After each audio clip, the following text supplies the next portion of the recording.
Hello, hello, hello. Welcome, welcome, welcome. Mrs. She said is in the building. It's Shame Sundays. It is Shame Sunday.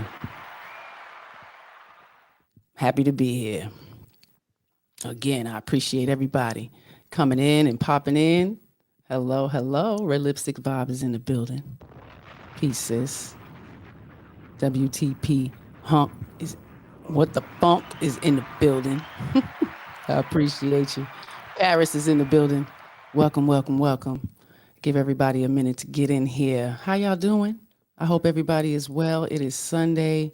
Sun is shining, feeling good, and ready for another Shame Sunday. I'm bringing it. I got a treat though.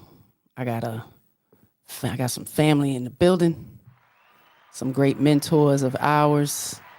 A veteran for this great here nation. A veteran's wife. This great here nation. An older generation of mentors we have shared some great times with, learned many lessons together, and they are so appreciated. And I'm glad they're here to share this day of shame with me. I really appreciate them. The Prathers coming all the way from VA, the great state of Virginia. How y'all doing? What's up there, Nick? How's it going? All Oh, is it's going. good. It's going. It's Mr. Vernon and Miss Tracy. They are in the building. So much love here. This gentleman has been like a father figure to me. Let's say 18 years now since we were pregnant with our third child. And it was such a great welcoming to meet this woman. A great, genuine heart like mine. You know, great hearts find each other. You know, some unions are just meant to be. Some things are not coincidence because the way she pulled up on me in her truck is the same way I would have did. I was big and pregnant. She'd seen me walk into the same school. She takes her grandchild every day. So she stopped and asked if I needed a ride, and it became a great friendship, and I really appreciate her. So here they are. Please welcome our family. So y'all ready for today? Yes, Yep. ma'am. My sister gave me a call this week and said, "Girl, what is going on with these damn children? When we gonna talk about it? I need to talk about it. I got some shit to share." So I said we could bring it on the platform. Y'all ready? Yep. Oh man, where do we start? Where do we start? How y'all doing? How y'all doing? We doing good. Ain't nothing to complain about. Mm-hmm. In the house by ourselves, no kids. Hallelujah. Amen. I want to give y'all a second, if y'all don't mind, introducing yourselves. Let the people know who you are. My name is Vernon Prather. I'm from the District of Columbia, Cardozo High School, class of 1975.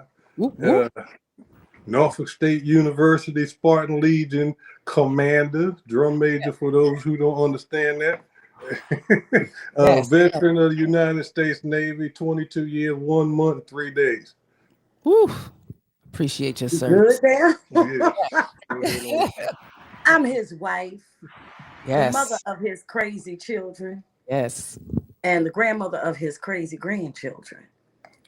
I met him. He was on the campus. I went to pick up my girlfriend who wasn't allowed to drive a car, wise beyond me, and saw him. And the first thing she said was, "You don't want that." First thing that came to my mind was, "Yes, I do." That's the first part. Yes. Tell them. It is what it is. You got to know what you want. Right. That is true. And were you aware of what you had to give in order to get what you wanted? I fed him. He Step was a one. poor college student. I fed him. I Mm. was back then, Nikki, I was just living for the moment. Yeah. Didn't have any forethought or anything, If it felt good, I did it. Hey, back then, I used to look up the Rick. I was a Rick James fan back then, Yeah. so Shout out to Rick I was all James, baby. I was all over the place. You had the Jerry curl too, Vernon. No, I never could get a Jerry curl. My hair was too straight, It didn't matter what I did. My hair was too straight. So I could never do the Jerry curl thing. Yeah. So my hair's always been short. So I just, when I told him when it goes bald in one place, just shave it off, let it go. Don't hold on to it. Don't be like Stevie Wonder. You had 3 braids in the back of your head. Somebody need to tell That's right. Okay. All is fine. Yes. That's right. So let me get y'all's input on what y'all think relationships nowadays, your views on them. What do you think?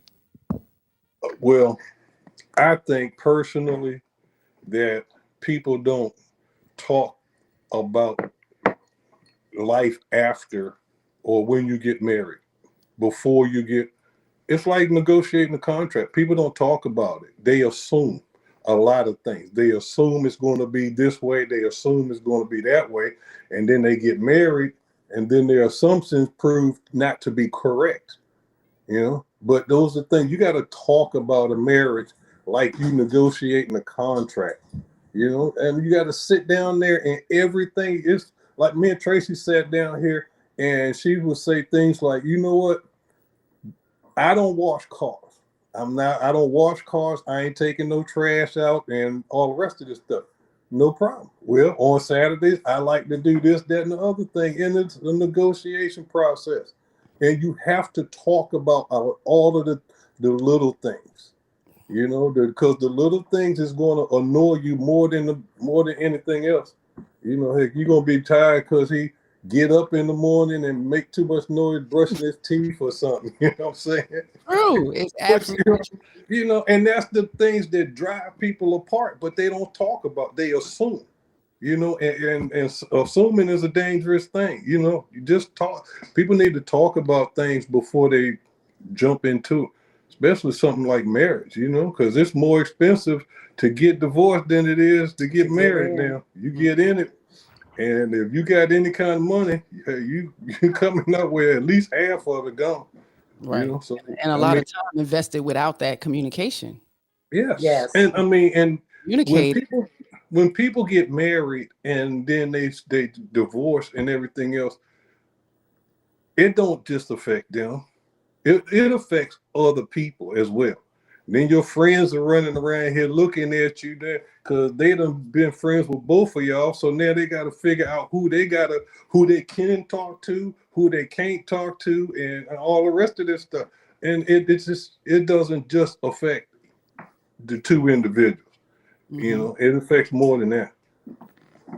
What you think? What you think, Trey? And my whole thing is you got to understand the person that you're getting. Because the person that you get is not going to be the same person 5 years from now, 10 years from now. You got to learn how to kind of flow with the way it is. And with Vernon being in the Navy and me raising, 2 kids at home and he's not home, I had to be mama and daddy. Now, it was a little hard for me when he came home and he wanted me to relinquish some of that. It was a little rough. But it's just, I think my whole thing is I'm just so grateful that he and I got to this stage in life together where we can just sit and talk, go out to eat. He watch a game in there. I'm crocheting in the office. It's comfortable. Peaceful. Yeah, most days very much so. That's awesome. You have to enjoy what you have because kids add another dimension to your relationship. And once them kids are gone, if you relinquish your control, over your child, then you can have a good relationship with your spouse. But the problem is one person or both people, they don't want to relinquish that control that they had over their children. They don't want to relinquish that.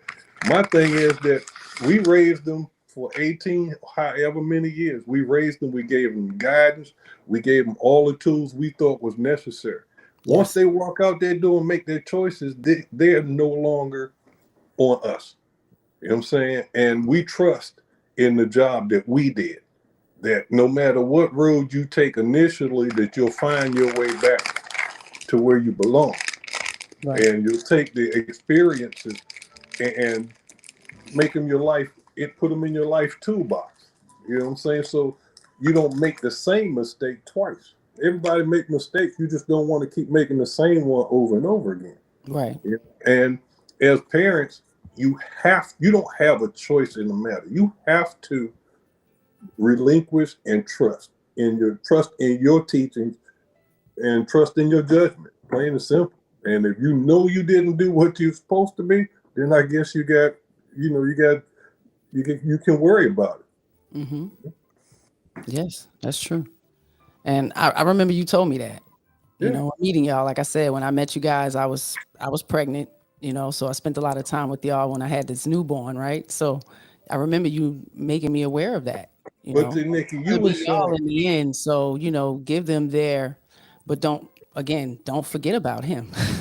and Nikki, I tell everybody that I meet, when we talk about relationships, you and Sean are my case work. You know what I'm saying? Because you guys have overcome so many adversities that have been placed in front of you. You guys have overcome things that people wouldn't even think twice about trying to accomplish and try to do. From where you and Shauna when we met you guys to where you are at now, it's like you guys went to the moon and came back. And out of all the human beings I have ever met in my life, you and Sean got my heart all the time because you guys overcame. I meet a lot of people who talk about doing this, talk about doing that. You guys don't talk about it, you make it happen. Look at you now. You up in B-more, and you got your own little talk radio show going on and everything. Your kids are doing fantastic. You know what I'm saying? You and Sean, look at Sean. Sean done pulled himself up by his bootstraps, and the brother is rolling. That's right. He's doing his thing. He gets much respect from me all the time. And that's what it's about. And that's why when I see other folks struggling, I can't feel sorry for a lot of them because a lot of them ain't doing what they need to do. If it get too hard for them, they want to quit. They don't want to do nothing. Good job, man. Good job. So I can get on an emotional roller coaster here sometimes. Right. Don't come on now. I'm trying not to be crying. I'm crying over here. It feels good for somebody to, share in the love that we have, and we're grateful to have had y'all come along because y'all had a lot of tools already in y'all box and you shared them with us. And that's something that I said to hubby earlier. Like, we were around married people, but, I don't think they had as much honor in the roles as you guys did. At least for me, the women didn't seem to honor or really try to understand the man's wants and needs. Everything was more of her, her. So that dynamic, I knew it wasn't okay. And like you said, not just talking about it. And that's something that my husband has showed me. He was a quiet man. And that's something I used to talk to Tracy about. Like, if I griped about anything, it was because he was quiet. But when he spoke, it was needed and necessary, when he had something to say. He meant what he said and he said what he meant. He didn't talk about it. He did it. He moved in action. So, and that was something I respected, greatly with him. He didn't have to be, I'm going to do this and I'm going to do that, blah, blah, blah, blah, blah. He did it, so. That's why we love you all, like our own children. Mm-hmm. Yeah, so it's been a few. It's always good when you can understand what your own relationship is, to be able to give advice to someone else about a relationship.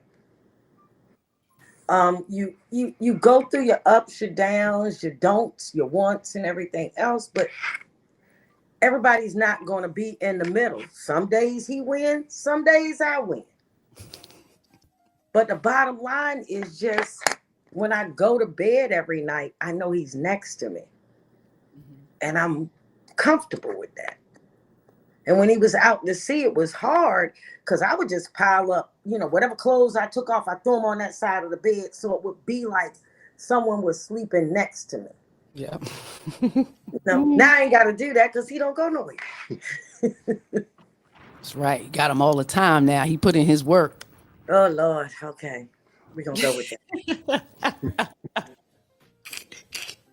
Well, they messed up, Nikki. They let me work from home now, so it's just a 2-second walk across the hallway nowadays. That's a good thing. Sure. Yeah, Got most some definitely. across the room. Yeah, if they keep letting me work from home, I might not never retire. Oh, you retiring? The hell with that?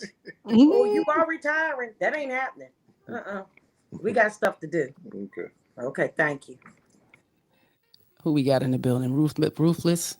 That's Ruthless Media is in the building. Is in the building. Peace, brother. I appreciate you for popping in. All right. Let's get to it. Let's see where we gonna start, Trey. Where you want to start? I mean, mothers. I go mothers because it's a hard job and a responsibility. And I don't know if we are, passing on this knowledge to our younger youth because they are like aspiring to have children not being married, single mothers and getting a check and getting child support. And, there's no requiring marriage now in this modern day. Yeah.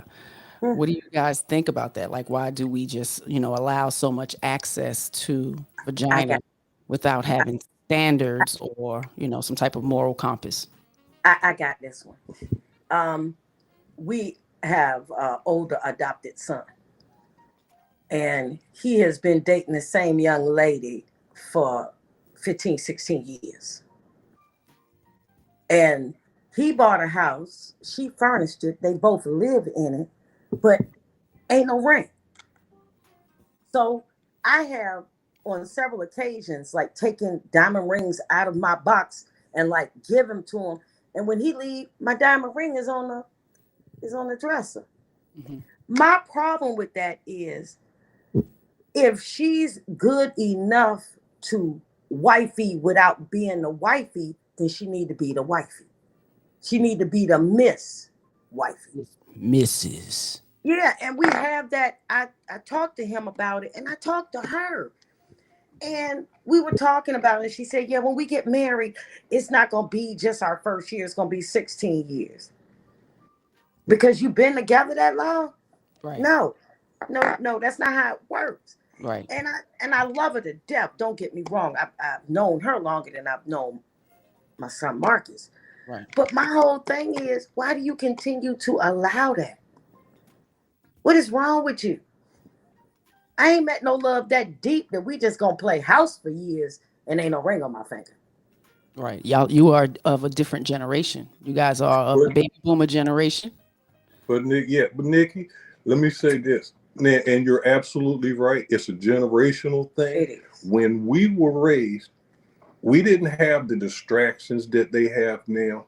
And our parents had a different mindset. Now, I'm from D.C. I was raised by a single black woman in D.C. And I had boundaries. And if I crossed those boundaries, there were consequences for my actions that I had to own up to. Mm-hmm.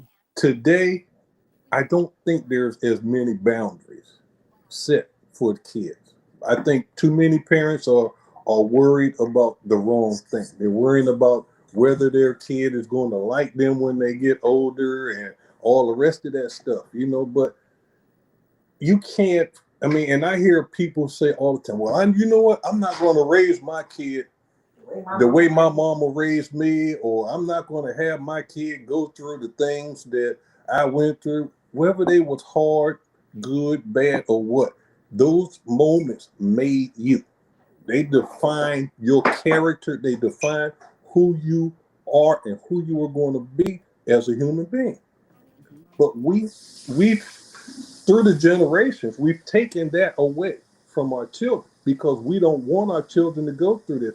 10-year-old kids now, they got a color TV in their room, they got access to a computer and and a cell phone. Okay? What more would a kid want? What more could you give a kid that would make them happy? I mean, he's already got everything they need by the time they 10. So where is the incentive to do anything? If the kid get in trouble, do you take his electronics, or are you scared that if you take his phone and send him to school, that you know something is going to happen to him where he's going to need his phone? You know what I'm saying? And then you allow them to have their phone all the time. So where's the consequences for their act, their behavior? There is none. Right. So when you take away the consequences, then people start to live in these unrealistic worlds with unrealistic expectations. Mm-hmm. You know, and trust me, How about the parents overcompensate because they don't want to spend the time? yeah, exactly. And then you teaching your kid that happiness can be bought. You know, happiness can be bought, and you can be you can be bought. You know, but all of that sends a dangerous Precedence. precedent. Let me see, because and to hammer that point home, right now, Russia and the Ukraine, they're going through their little neighborhood, their neighborly thing, and they fighting and all the rest of this stuff.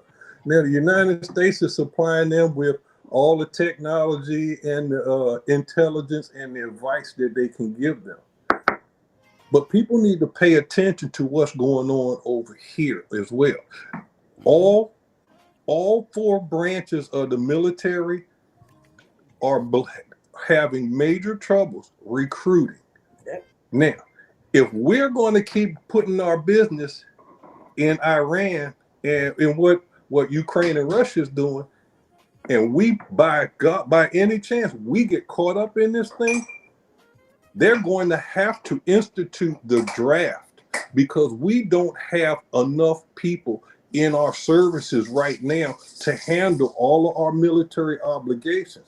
If the Republicans get control, they're definitely going to do that. So people better understand one thing. What are you going to do with your child that's 18 right now? And this will go for females as well. Mm-hmm. Females as well. So what we need to be doing is talking Wait. So the women as well will be drafted. Yes. Yeah. If they ever institute a draft, okay. Mm-hmm. If they get to the point where they say we're going to have to do the draft like they did in Vietnam, then yes, 18 women, 18 to 41 years old, will be eligible for the draft. Okay. Eligible, yes. Okay. Eligible there, and you'll probably start to hear a lot of talk about Congress making it, to the point where they're going to have to go, to that. But people need to think about a lot of things, and they need to talk to their kids and communicate with their kids, because these days you you won't be able to run the candidate like they did in the Vietnam. Right. If they wanted to get away from the draft, people went up to Canada. You can't do that no more. Could you imagine these modern day young folk, having to be forced to go into basic training and, take away their phones? It's going to be. We would be in trouble because discipline in most households is a bad word. If you say the word discipline, the only image that comes to most people's mind is somebody with a whip or a belt or an extension cord getting their ass whooped.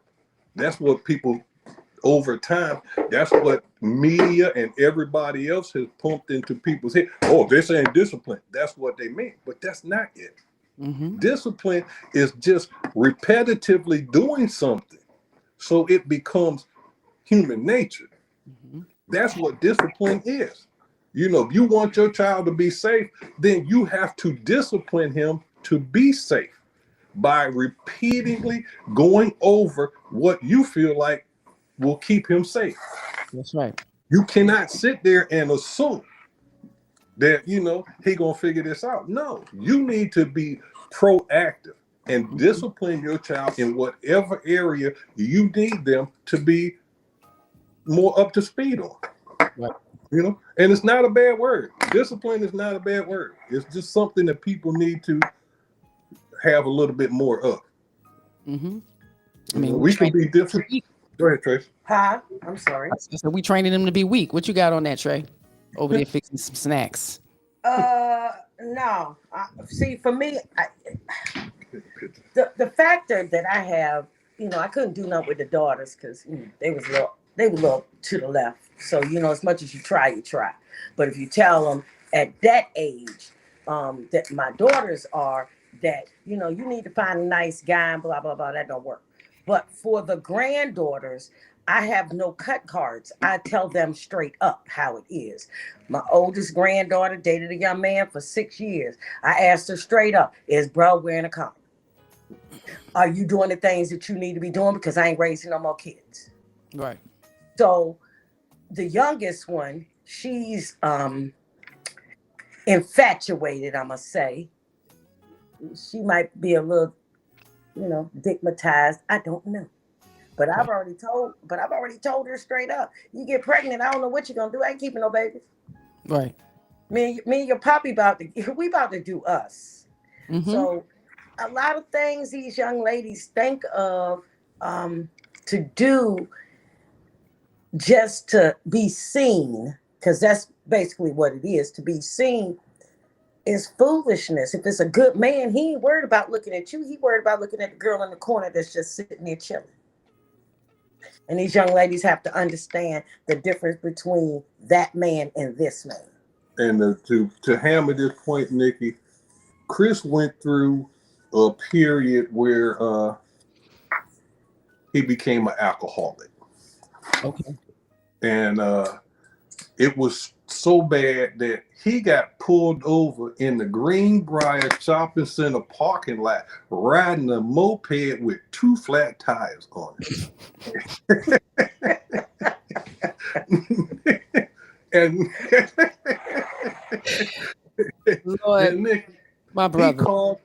he called here from jail, and he wanted us to come and bail him out. The hardest thing that we ever did in our life was to tell him no. We can't do that. Hardest thing we told, because we knew if we had done that, and he had came back here, he wouldn't have changed, and it would have went right back to the same thing, because he would have felt like he escaped, he got away. Right. He got away with minimal damage. Right. So in the heart, and we had to make him either sink or swim. Yeah. And it took him a little while, but he found his way back. Now he is the general manager of Burton Bar and Grill up in Riverdale, Maryland, and he makes 6 figures. So shout out to him. It works, but you gotta get the hard medicine. Now, were y'all in conflict with that decision, or were you guys? No, it was unanimous. It was unanimous. Good job. It was tears. It was hard. We both cried. We both cried and everything. Right, didn't cry. Yeah, but we had to do it. We had to. Nikki, I'm gonna make this real short. I woke up one night and I said, Chris is doing something. Now, Chris was all the way up in Northern Virginia. I got in the car, drove there, because I told Chris, you can't have a job. I give you $300 every month. You don't need no job. Right, I remember. I get up there, find his roommate. The roommate says, oh, he's overworking at the club. I said, I'm sorry, what? He said the club. So I get to the club before he does. The owner of the club, when Chris walks in, me and the owner dancing. He notices us. I hit Chris in the back. I hit him, in the back. He said, oh, I said, no, take your shirt off while we owling. Girl, the boy had went and got him a tattoo. So I told the owner, I said, oh, he won't be working for you anymore. And Chris said, but I'm an adult. I said, no. You're on my dime. You're not an adult until you get your own dimes. Get your stuff. Let's go. So, I mean, I don't think that we have to constantly cuss and bicker with our children, because I'm not gonna go toe to toe with you because I'm your mother. But sometimes the stuff that our children don't see, we see. Some kids you can say, hey, you might want to try this. There are some kids you're gonna have to say, no, your funds are cut off. See what you can do. And he was one of those kids, but I gotta admit with Vernon, he has done well. And I'm proud of him. He's married, he got a house. We're going to that house for Thanksgiving. Awesome. So, Shout out to y'all. Shout out to it is what it is. Young man doing his thing. Yeah. So the requiring marriage, what do you think about that? Like I said, you guys are of a different generation. Do you think there's no shame in the communities any longer, in the church? Because there was a time where an unwed mother was shamed. A wife leaving the home was a shame, and the men usually kept the children, right? Usually the women, if you want to leave, you leave, but my kids are staying. There it is. Yeah. But we've had that conversation. He has told me, oh, you can roll out, but Chris ain't going nowhere. And after Chris, it was like, you can roll out, but Ayana ain't going with you. Mm-hmm. So you get past that. It's just a different mindset nowadays than it was even when you were younger. You know what I'm saying? It's just a whole different mindset. And, not trying to sound like, like an old person, but I mean, I don't understand the lack of value people place on themselves. That's the part about the whole thing. To me, it seems like nobody's putting, a lot of folks don't put a lot of value on who they are, because nobody that values themselves would make those kind of choices that, hey, I meet this guy tonight, I'm gonna just go out and whatever the case may be, and the hell with consequences. I mean, at some point in time, you gotta stop and think about the consequences. And you gotta ask yourself, do I really want to pay this bill when it comes due? Because it's gonna come due. And it don't take but a second for people to reflect and ask themselves. But I believe people don't know themselves enough to be able to do that. Because people will take the time to look up and learn about every person they want to be with. But the question is, do you know yourself? You know what I'm saying? And if you can't, the one thing that I do, Nikki, is, and I challenge anybody who has an issue, who thinks that somebody else is always the problem. Go in your bathroom, look yourself straight in the eye, right to the white part of your eyeballs, and look yourself straight in the eye. And then ask yourself, am I being right or am I being wrong? Am I doing this correct? Ask yourself a question and then watch yourself. Watch your response. You know when you're lying. You know when you're not being truthful. And once you see it, you can't unsee that. You can't unsee that. And if you see it, then you need to take the steps to correct yourself. And every night, I ask myself, did I make the right choices today? What about myself today that I need to fix, that I need to change? And that's the biggest part that I learned from being in my relationship, is that you have to be able to put yourself in the other person's shoes. And Tracy used to say that all the time. You need to put yourself in my shoes and think about how I feel. How the hell am I supposed to do that, girl? I can't do that. Well, I'm not Christian. I can't think of it. But I took the time to stop and actually think about that. that statement. Put yourself in my place and understand how I feel. And once I learned to keep my mouth shut and my ears open and my heart open, it became easier to do just that. Put myself in her position. Right. And I think you have to be able, and when I say you got to be outside of yourself, that's what I mean. You have to be able to be as critical with yourself as you would be with somebody else. Be as critical with yourself about how you think, how you feel, and how you react. Because it's not always right. And it's not always the best way for us to handle things. But as human beings, we don't think about these things anymore. We're impulsive human beings who do whatever our mind tells us. Yeah. And it's different. A computer is only as good as the operator. You can have the fastest computer in the world, but if you got an operator who can't put two and two together, then your computer's worthless. And your mind is the same way. Your mind is a computer, and you have to be able to just go ahead and admit that, okay, I made a mistake here. Let me go back and fix this. Let me change this, But you have to be able to do that, but people don't these days. Wait a minute, Nick, I gotta plug my phone in. Okay. Yeah, There we go. it's always talk Yeah. about that, the lack of accountability now and self-reflection. I don't think people recognize their foolish and shameful behavior because there's no more shame in our society. Everybody is okay to do whatever they want. It's a free world, my body, my choice. I don't care, fuck what you think, my truth, you know. So when Yeah. someone checks you and on their reflection of you, I'm not going to reflect on it because I'm so self-absorbed. I can't even fathom that something's wrong with me. And you're The right. society we in now, such a lack of accountability.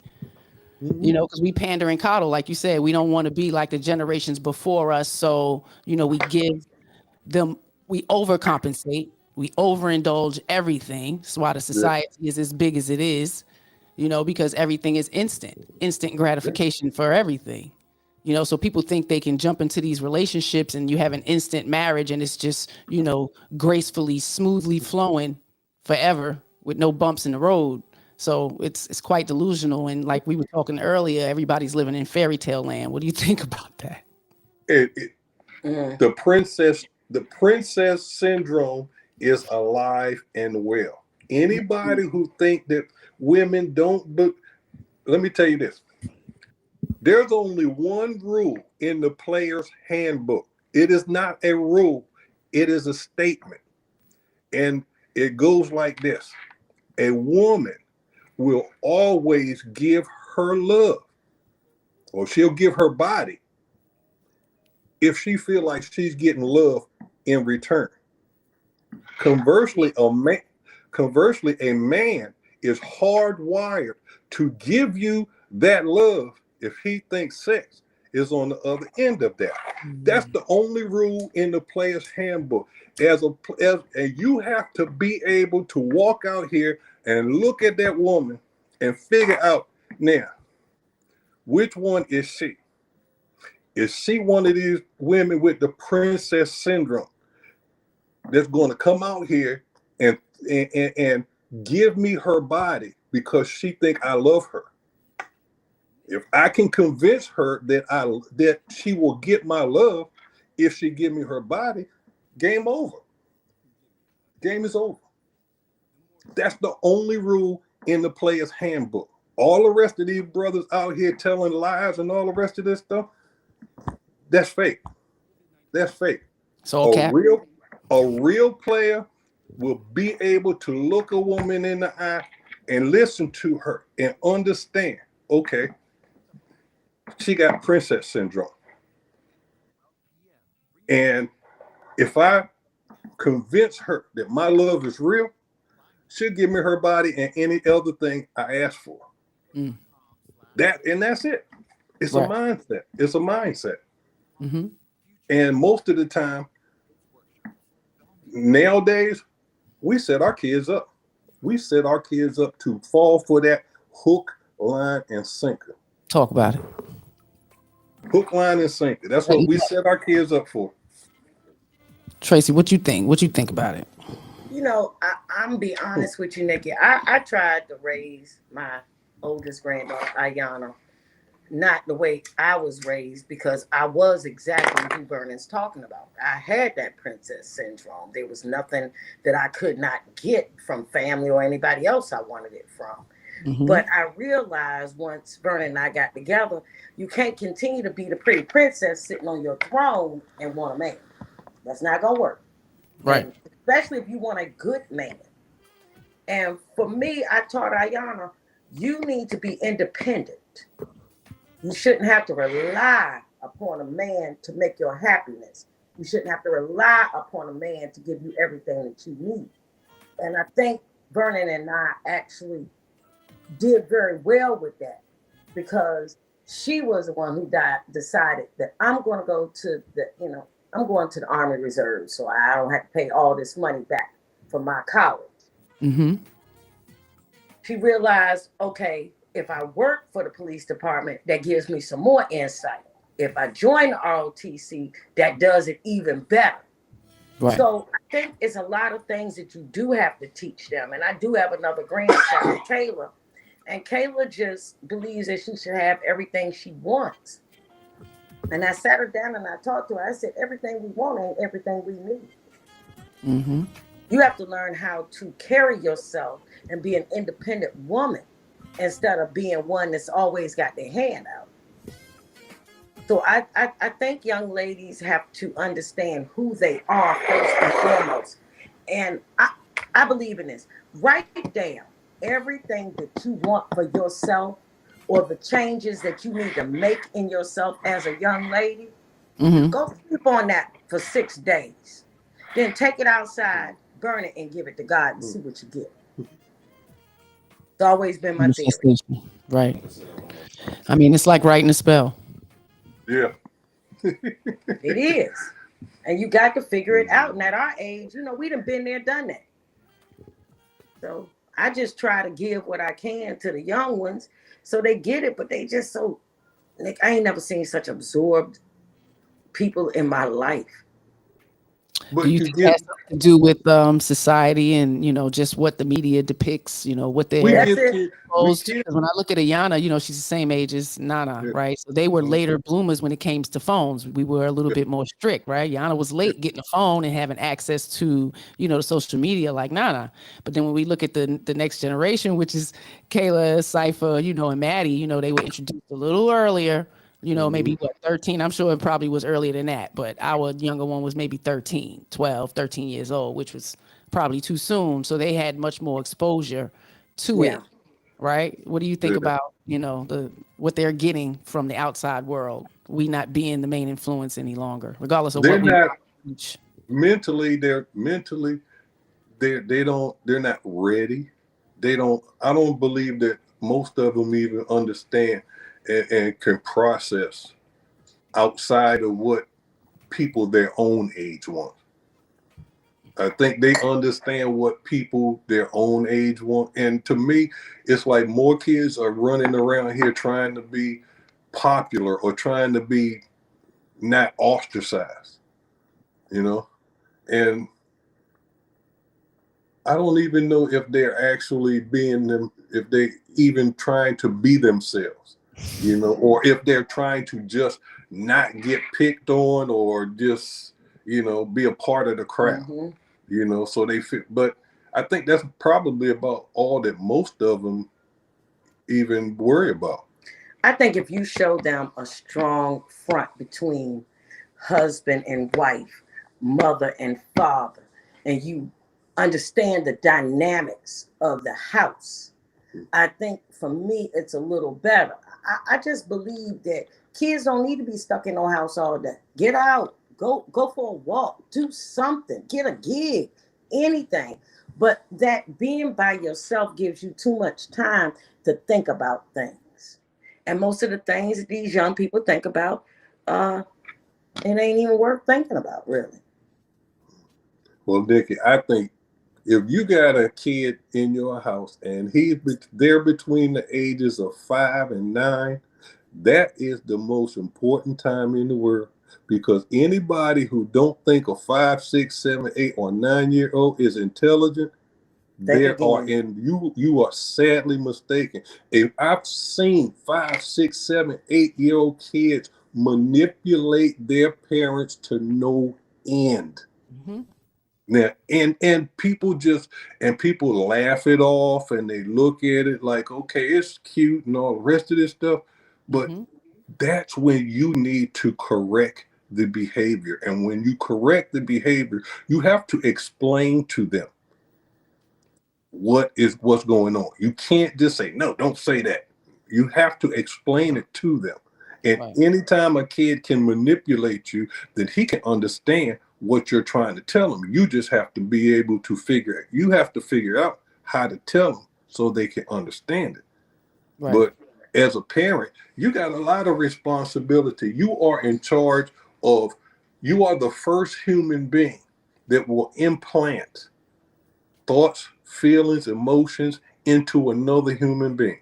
And if you are implanting these emotions out of hate and envy and all the rest of this stuff, then you are corrupting. You are corrupting a human. You are corrupting a human being, because now that human being is going to have your feelings and your thoughts, and it's going to be angry about stuff that they had no control over, and they will never have any control over.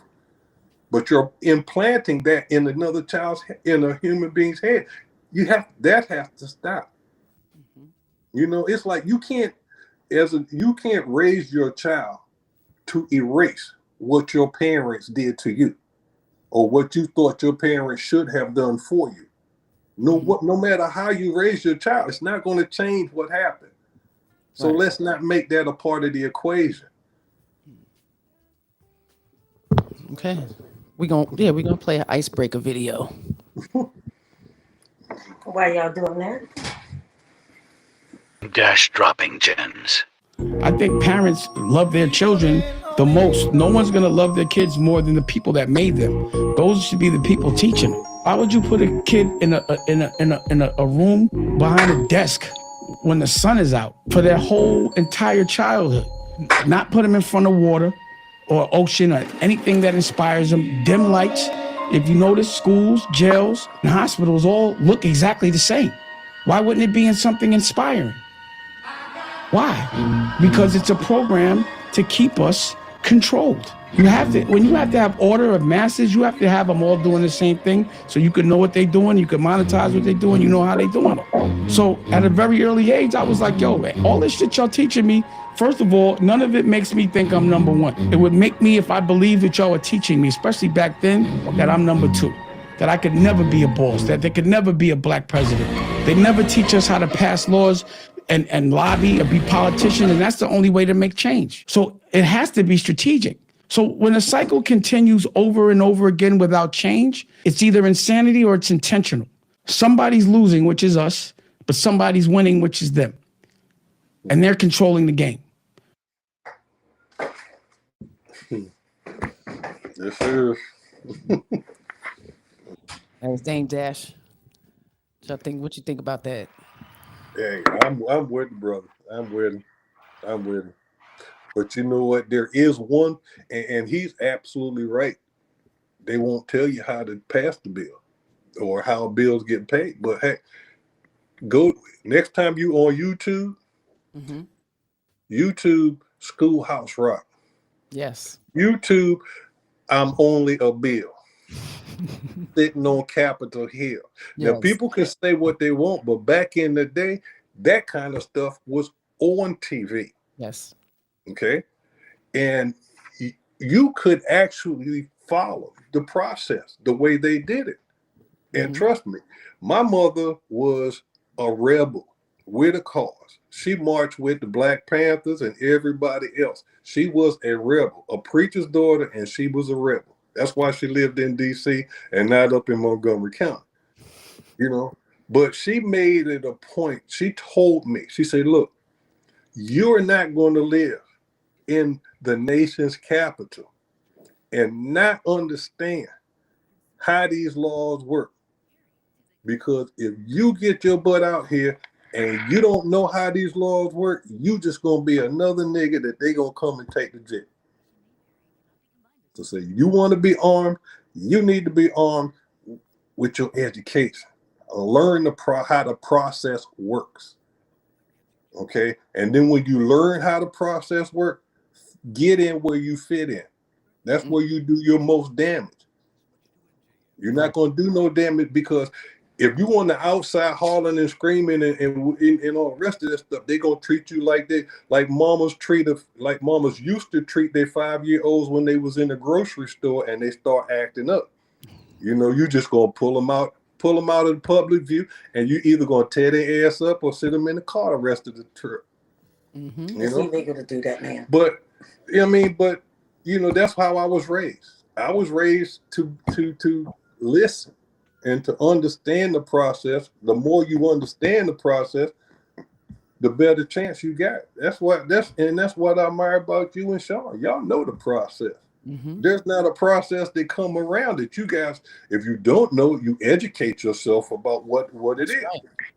Right. And you put that principle, learn the process, and make the process work for you, because that's a lot easier than standing on the outside hollering about it ain't fair. Because in my book, fair is where farmers take their vegetables and their animals to be judged. Fair is a concept that people on the losing end use. That's the only time you've ever heard fair brought up, is when somebody who was on the losing end of the argument is the only one that's ever used the word fair. Right. I've never heard a lottery winner say, "Hey, I just won $700 million. That ain't fair. Everybody else put in too." So, fair is a concept. Vernon and I grew up differently. So for me, it wasn't about fair. It was about me wanting to do exactly what I wanted to do, and I ain't need nobody tell me. that was the fairness in my life. Right. And a lot of things that my grandmother who raised me didn't want me to do, I did the total darn opposite. I need you to wear a dress to church. I'll see you when you get there. No, I wore a pantsuit. He was a rebel. And unfortunately, I have raised a granddaughter just like that will not take no for an answer. Like, oh, you say I can't do that? Yeah, I can. Now let me prove it to you. And that's just the way it is. Later. Oh my goodness. And these kids really do believe in, but mommy, that's not fair. She gets a cookie and I don't. Well, you in trouble. You ain't getting no cookie. And we old people do that, but young people, unless they're geared that way, they don't do that. It's unique. I think it's a recipe. I'm 45. The 4 kids we have, 5 years apart. So watching them go through the school system, the dynamic that Dame Dash was talking about, I didn't like it. So I played a present part. Me and Trey was in the schools all the time in VA. So it didn't change when we moved to different states. I'm always going to be a present person in the class. If you need me, call me. I'll come running back, trips and all of that. So it is the same recipe. And it really disappointed me that they were continuing to push the same history of this nation to these young folks, and keeping them indoors a lot. Like you said, like Dame said, it's very unhealthy. Most of our children are depleting, having a lack thereof of vitamin D. Getting the sunlight, and the difference from my brothers and us growing up when we did, just being latchkey kids, mom Dukes had to work, no father around, but have a stepfather, but of course it's not your father. So we were outside a lot, mischievous, getting into stuff, but it taught us to be resilient. Yep. It really taught us to be resilient. We learned the world around us. We knew where the water was. My brother was a mad scientist. He always wanted to, build forts and things. We're talking about in the city. We're talking about in Queens. We found lots and, we're very creative. So learned to be very handy and hands-on, bust up fingers, broke things, body parts and such, and these kids are not like that anymore. Yeah. So I look at that. So when our children were growing up, I always had them out. We out at the park. We hiking up mountains when we was upstate, in the Adirondack Mountains. So just it's very important. And these kids are not getting that because they are focused on the idiot boxes, is what I call them. It's an idiot box. They have so much access to information, but they're not looking for any type of good, nourishing information. It's amazing, but our society pushes it. Because in you're other right. societies, they don't allow, they have a lot of regulations when it comes to what the kids are seeing on the TikTok that has been created for us. Let's not talk about the TikTok, honey. Yes, it's amazing. Because that youngest one of mine, he's watching a video. The very next day, I get a call from my daughter saying, Joe is in trouble. Okay, and what you want me to do?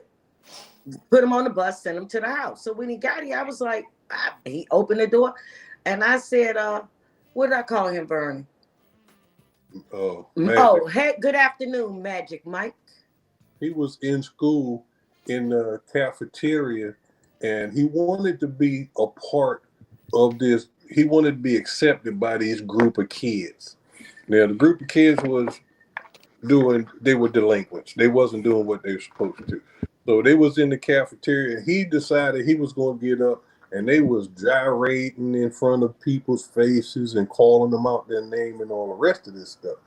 So just to be a part and be accepted, he said, okay, fine, I'll go and do it. But that goes back to, okay, well, Mama, y'all need you and the baby and the daddy donor, y'all need to fix it. But they can't fix it if they ain't fixed themselves. Yes. And that's part of the problem. And they can't fix. It's just another file, another child that's being corrupted, right? And not intentionally, but because the parents they've never accepted the responsibility that they have a child. Right. It's like my daughter is an anti-vaxxer. She don't believe in vaccines, right? So, but she got two. Huh? She got two. Okay. That's for the last one. Well, she believe in it if her company say you got to get it in order to work. Then she believe in it. But when it comes to her kids, okay, when it comes to her kids, she didn't believe in it. The boy has, I don't know, I think he get the bare minimum that you need to get in school. And all the rest of this stuff, but he's just always looking to be somebody's friend, regardless of the consequences. And that's going to end him up in a pen someday. Right. I mean, and that it ends early, right? That's self-love. Yeah. Having to do things to fit in. To be that person that people gravitate to you. Yep. Well, I asked him, Nikki. I said, "You older. You and your friends are in a car. You ain't doing nothing. You ain't got no record. School is good. Everything is working for you. But they go in and they rob the store. Who going to jail?" He said, the person that went in. I said, no, all the fools that was in the car with that person that went in, you going to jail. Yep. And those are some things, my daughter doesn't like me to tell him a lot of things, but you hemming and hawing, and life is moving on. I want him to know. I want him to understand that nobody's going to put up with his foolery. You got to make the best out of what you got and become the person that you want to become. And how old is this little one now? 9, child going on 10. And tall as I am. That's the sad part. He's tall as yeah. I mean, he's a good kid. Little one, sometimes you feel like you have to talk to the big ones the same way, right? Yeah. Ain't it amazing? Yeah. He's a good kid. He got a good personality. I mean, he can be funny when he wants to, and he's a fantastic artist. Yeah. Nick, he can look at us. He's into Spider-Man. Yeah. So he'd look at a picture of Spider-Man and he will draw that on the back of a piece of cardboard. And I'm talking, it is natural talent. It's fantastic for somebody with natural talent. Yeah, but I mean, show him. Instead of his parents trying to help him open up who he can be. Yes, They're more concerned with who they or how they want to see him. Right. You know, and they're more into making him into their version of what he is. And Right. they We can ignore create a child, Vernon. yeah, We are a nation of really believing we can create a child.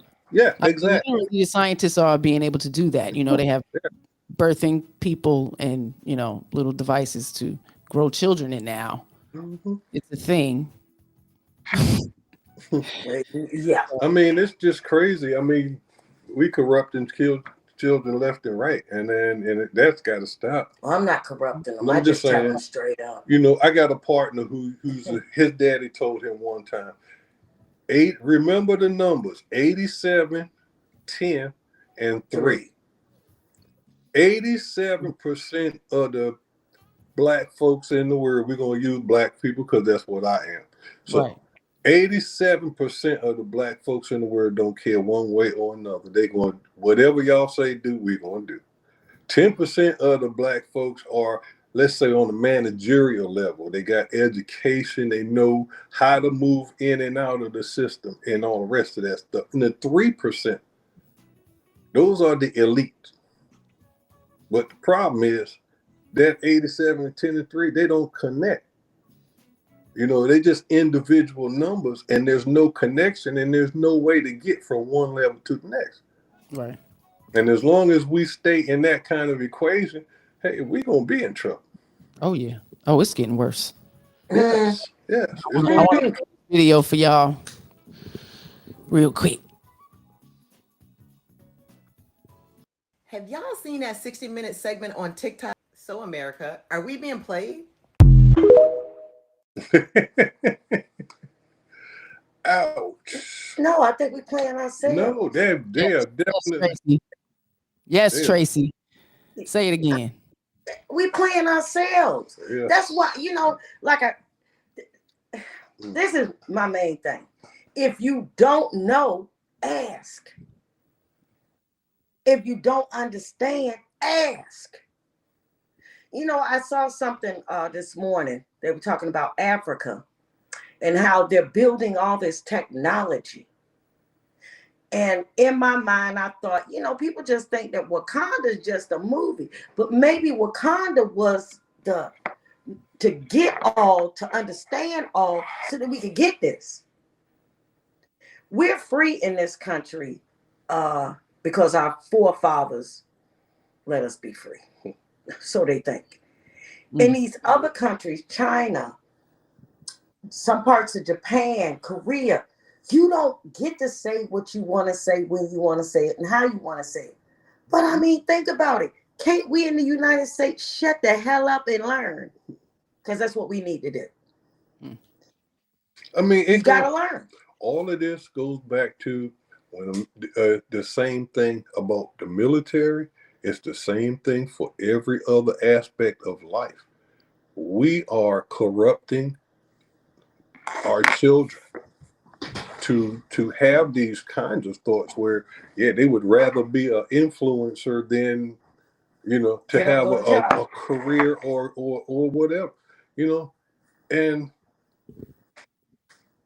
right now, I live in a shipyard in shipyard rich community. They are still hurting for craftsmen, welders, you know, HVAC technicians, all of those things that you used to learn in vocational schools and things like that. They're hurting for the regular jobs, but people won't even apply for these things. They don't want to go and learn how to be a welder. Welders make plenty of money, but they don't want to go and learn how to be a welder.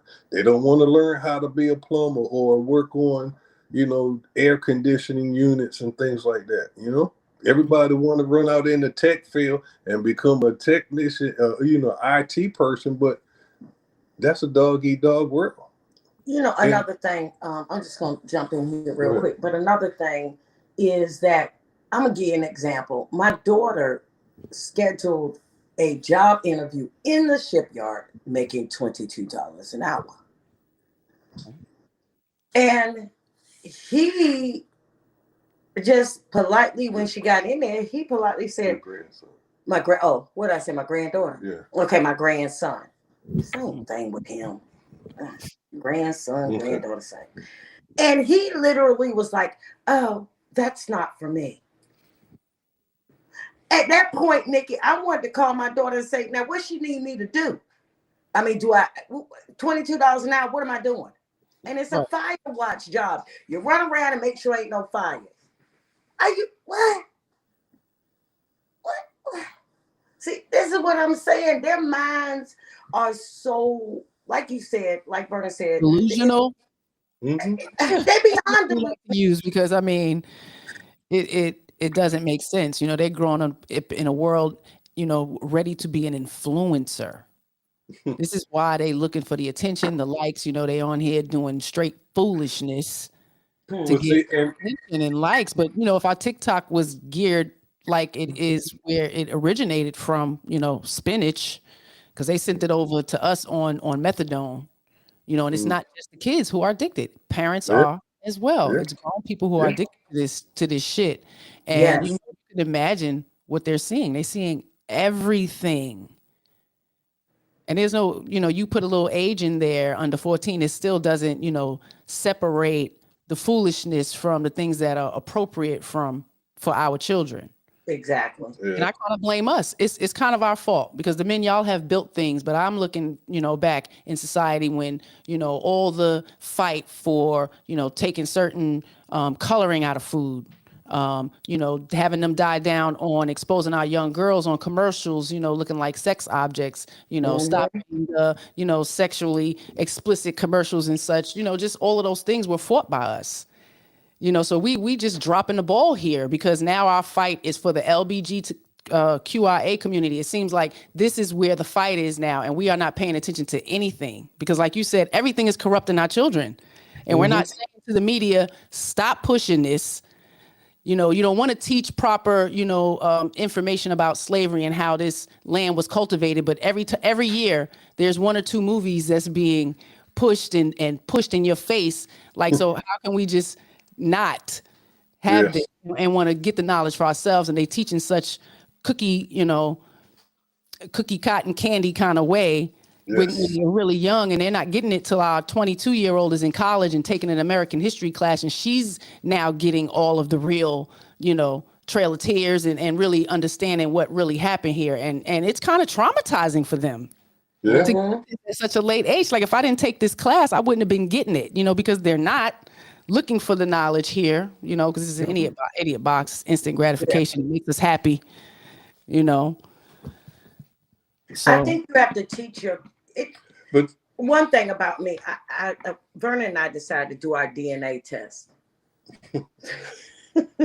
And found out a lot about who we physically are. But I also knew my history of my family because I was that nosy child that sat at the door and listened to the grown folks talk. So I decided to find out for myself. And I found out that one of our people in our family, an assemblyman, actually would portray himself as a white man when the black train car was full. Are you serious? Are you for real? But that's what you do in the different times. And I understand what you're saying, but if you are conducting yourself as a black man in a part of a state of New York, I don't know if it was the Bronx or whatever, are you serious? I mean, really? And that part really did bother me. And I said something to my grandmother about it. She said, well, people were doing that all the time. So I literally looked at her and said, were you doing it? No, I never did that. Something in my mind said, yes, you did. But I don't get it. I just don't get it, Nick. I really don't. I just, you got to figure it out. You got to figure out life. And I think our children have become corrupt to what life really is. I mean, it's a simple solution to these things. Regardless of what your economical situation is, you need to make time to sit down and have an honest conversation with the people that you consider family. Plain and simple. If they're living in your house, you got to interact with them on a regular basis. You need to sit down and have an honest, heart-to-heart, take the damn emotion, put it in a bucket conversation. Plain and simple. Because until you do that, nothing's going to change. We have to relearn how to converse with each other, because having a conversation is just not about you talking all the time. Yeah. It's about you listening, and not just listening, but understanding. Understand what's being said. Yes, You know definitely. what I'm saying? And once you can achieve that, then a whole lot of things in your life will change. But we got to get to the point where individuals actually sit down and converse with people. It's no need for all the violence and all the rest of this stuff that goes on in domestic situations. You know, if you confess to love somebody, there's no room for violence in there. Because if there's violence, there's no love in there. Can't be love if there's all that violence in there. You know, and I mean, people got to actually take the time to evaluate their mindset and their thoughts, and stop thinking that everything we think and everything we do is right, because it ain't. That's right. It ain't. And I'm right all the time. Girl, I done some simple shit. I can remember back in '86, out in San Diego, and I got my income tax check. I was a sailor out in San Diego. I got my income tax check back. It was $567. And that was more money than I done had in a long time. And I took that $567, and girl, do you know, in 3 days' time, it was gone. It was gone. I had smoked it all up. Didn't I tell you don't tell and I was in the neighborhood. That was a hot mess inside a dumpster fire, inside a train wreck. Yeah. Oh man. Well, sometimes it's trial and error. You got to go through it. I don't want anybody to think that I'm, by any stretch of the imagination, that, you know, I'm a perfect person. Anything I say, anything I tell people, I say, guess what? It's coming straight from experience. Right. Straight experience that I've had in my lifetime. You know, because like Tracy said, when we met, girl, when we met, I was living the life. I was a drum major in a HBCU, and, you know, I was feeling my oats, and I knew that I knew what I wanted and what I didn't want. And stop that line. You know, Don't lie. I knew what I wanted and what I didn't want, and that's how it was. But I changed. You know, because life forces you to change. You either going to change or you're going to get left behind. Never satisfied. That's it. Never being satisfied, and you got to always be right. Yeah. Damn shame. That's the part they got to let it go. They don't understand that part yet. Everybody needs to play Michael Jackson's song, "The Mirror," "Man in the Mirror." You need to listen to that every morning. He tried to tell y'all back in the late 80s. Damn it. Self-reflection. Change can only happen with self first. Exactly. Damn. How hard is it? Like Vernon said, take that time, look in the mirror, ask yourselves them questions. Can you even look in the mirror? Yeah. Can you? Most people cannot. I'm telling you, Nick, people think. You said, do they even know who they are? I don't think they even know.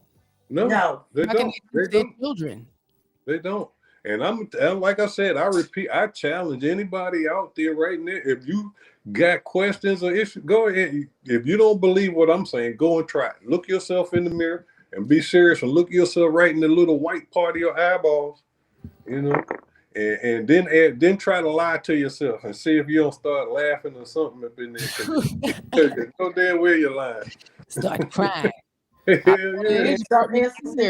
you know, it's definitely something I would suggest to do, because that self-reflection is hard, and the first person who needs to be held accountable is self. You have to look at it. Yes. You know, you don't know you're an alcoholic. You gotta, you know, when they say you gotta reach rock bottom.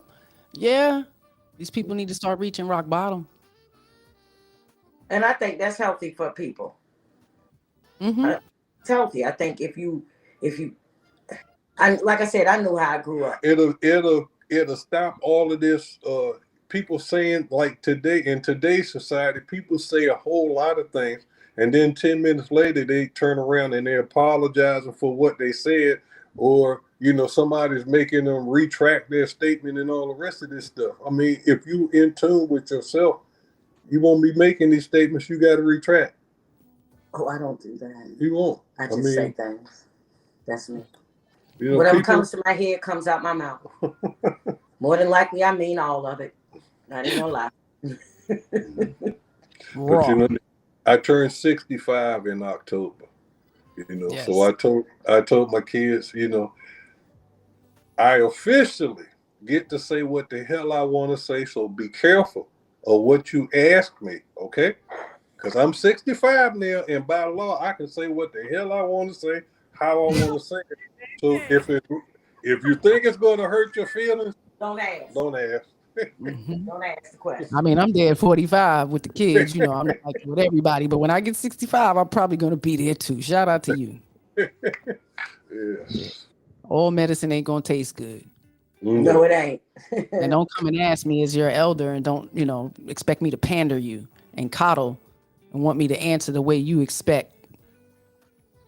I think, honestly, Nikki, when it comes to children, especially female children, you got to set them straight up front. You gotta be kind of brutally honest for you to understand that every man that walked by you that's swinging the big dog ain't for you. Every man that's driving a Lamborghini ain't for you. Mm-hmm. You need to understand, as young ladies, and I tell my granddaughters all the time, you should never need a man, you should want a man. Never need him. Be able to need yourself, be able to handle your own stuff. And then you get there faster. And some listen, and some of them just, ain't gonna get it till their 30s. I think they misconstrue the need part. Because they are needed. And when we kind of take that away from the dynamic, our young people are believing that, I don't need you, I want you. And I felt the same way. But it wasn't right. Because I absolutely needed him. You know what I mean? And I want him to know that I need him. And I think that makes him feel good to know that I need him. But but the day he leaves, it doesn't mean that I'm going to crumble and I'm not going to be, the woman that I was while I was with him. Right. But he's needed and necessary, especially if I wanted to cultivate children. If I wanted to give birth to children, he was absolutely needed. That was not something I wanted to do on my own. So, go ahead. Initially, Nikki, in the beginning, a man needs to understand whether a woman wants him or needs him. And in a man's mind, those are two different things. So if a man understands without a shadow of a doubt that you chose him because you wanted him and you wanted to be with him step by step, that gives a man so much more power to move forward. When you have the rough time, he gonna be there because he know. He don't have to worry about it. He know you there because you want to be there. Conversely, a man who don't know whether you want to be there or you need him for something. See, and that need going to turn in, you need me to do this. You need me to do that. Right. He's going to segment that need. And that's going to make for a different type of relationship. So men are, I don't know how to say it, but that's how they think. Men see it different. I can definitely understand that because, how we met. I wanted him. Yes. I wanted him. So I needed, and especially him showing me he was a good man already, before I came along. I wanted. So I needed to acquiesce or do, find out what kind of purpose he had to see if that was a road I wanted to travel, so to do investigating. You know what I mean? So I agree with that. In the vice versa, it's a little different. When women grow up with the mentality that they don't need them, this is where it comes into when you stop making me happy. Okay. happiness is in my hand, right? You as a man, Yeah. this is you, the man, holding my happiness in your hand. The minute Yeah. you close it, life is done fall apart. Okay. I can understand that. Well, So, this having part of that, it for go me, ahead. my grandmother always said to me, my grandmother, my aunt, since they raised me, said, "You don't need a man. You should want a man." That was their thing. You should want him. And Mhm. for me, I used to tell Vernon all the time, "I don't need you to do that for me. I don't need you to do this for me. I can do it. I can do it. I can do it." And I Mhm. never forget that my Aunt Tiny said, "If you say you don't need him one more time, I'm gonna slap you out of that chair." And I had to Mhm. realize I want him, but I do need him. I need him to be my husband, the father to my children, to Right. our children, the grandfather to our grandchildren. So, some women it takes some time. Some women figure it out on their own. It took me a little time because I've been Mhm. independent. Right. And he would say, "Let me do that." No, I can do it myself. And then I Mhm. realized, after some time being with him, I'm like, instead of saying I can, let me do that, I'm like, "Hey, can you do that for me?" Right. Right. You know, and that's where we have to understand this younger I generation mean, we as women, does we not we get that. the control part, because there was a Yeah, lot of control. Like you said, it was hard to relinquish. it was. It was. I mean, I'm not even gonna lie about And it's it. It different because was. you was a military wife, so he had to be gone. But this kind of behavior is happening with present men in the home. You know what I mean? Like there's a lack of respect because women, we're quite indecisive at times. I Yeah, think we're a little bit more indecisive than men. So if I'm moving on me wanting him versus me needing him, once my want for him, dwindles, then what? You know what I Well, exactly. mean? Like I said, yeah. that happiness is being held in his hands. So if like Vernon always conflict happen, kids, if it's all about what I want and he's not giving in to what I want, Well, after being after all the that I want. yeah, Go ahead, after the Vernon. beginning, after the honeymoon phase of the relationship, I thought we were still there. no, after all of Okay, that is said and done, then I take it now. the understanding between want and need is a benign subject. Yeah, It's not it no longer becomes important because that bond has already been formulated. You know what I'm saying? That bond between you two has already been cemented because he understands. Mm. He understands your heart. Okay? He understands how you feel in your heart and how you really, really truly feel. So that cements that bond. Once that bond is cemented, then you move on to the other stuff, to the important stuff, the stuff that's going to actually threaten to break that bond. Right. Because you have to start addressing things because if you don't address it, it's only going to build up momentum.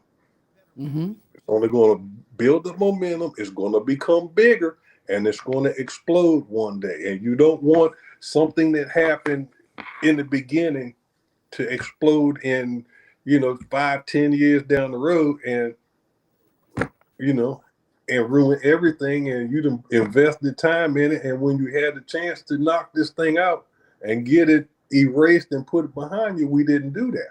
Well, I have a question for you, Nikki. Uh-huh. You have 3 daughters. Of course, I love all of them. Love them. Do you see an actual difference between the three? Absolutely. They're completely different human beings. Yeah, And I was a completely different mother for each of them yeah, and still am because they're completely different people. So the way I was, the way they were taught, the way they were reared, the way they were disciplined, the difference in them getting technology, in age, the difference in, what you did with the first child, you do a little less with the second child and the third. And it's such a gap in between. It's like I had to revisit being a brand new mother all mm, over again, when you thought it was over. yeah. You So, did. Yeah, exactly. you know, I can so I remember the literally had to days. be 3 different people for them. So when people Yeah, say, you changed this and that, yeah, yeah, because I was different at 23 than at 28 and then at 38. Yes, yeah. yes, they're quite different. That's what I love about them because I realize they're 3 different entities, Mm-hmm. and I enjoy that part of them. I really do. But see, that's the good part about life is that instead of trying to make that child into who the human being you think they should be, Mm-hmm. help the child become the person that they can be, or Exactly. the best person that they can be. Exactly. You know, and that's a perfect example of the way that Nikki said, the way Nikki just said it. You know, she had 3 daughters, and with each one of them, she had to be A a different mother. person, a Yes. different type of mother, because they had different needs, and you can't Mhm. bunch everybody's needs up into a nice little bundle to make it fit into your schedule. That's true. You know Yeah. what I'm saying? And they And, let and me know it wasn't acceptable, you know, because when I would try the same tactics from the first child with the second child, like, yeah, they ain't gonna work. but Yeah. but Nikki, when the pandemic hit and everybody had to start, kids had to stay at home and learn from home and all the rest of this stuff. And after everything was said and done, you know, they came out with a little survey down here that said that X amount of kids, you know, have digressed during the pandemic. And they, you know, they haven't learned anything in 2 years and all the rest of this stuff. They're behind. So they put a lady on TV, and she sat there and said that, during the pandemic, you know, the kids wouldn't pay attention. They was up, jumping up and down, running around, and wouldn't listen to what was going on. And I said, wait a minute, you a parent. You was at home watching your kids jump up and down and run around, and then you want to act like it's the school's responsibility because your son didn't sit down and pay attention to the lessons online, you know? And I remember how active you were in each one of your kids' life. You know, when it came to the schooling and stuff, you put it out there. You did what you could do. And if you didn't understand it, you found somebody who did understand it to help them out. Mm-hmm. But that's the kind of effort that doesn't happen there because the parent don't understand it from the first part, and they are ashamed to admit to their kids that they don't understand, you know, 4th grade math, 5th grade math. Mm-hmm. You know, Right. and they're ashamed. Their feelings take precedence over their kids learning. It's true. You know, Yes. and it's just crazy at how We're finding that feelings are much more important than reality. yeah, Mhm. exactly. And I mean, that's what we Feelings do. in society. Mhm. That's what we do the most of in society. We transfer our fears and our negative energy to any and everybody that we can.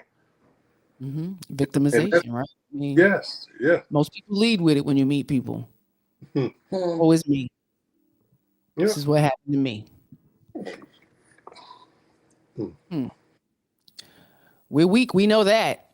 Yeah. I hope we don't have to draft. Good Lord, we're gonna lose. I'm just saying. Yeah. I mean, physically, just look at it physically now. When I left the Navy, I was 43 years old. At 43 years old, Nikki, I was still outrunning 18 and 19-year-old kids.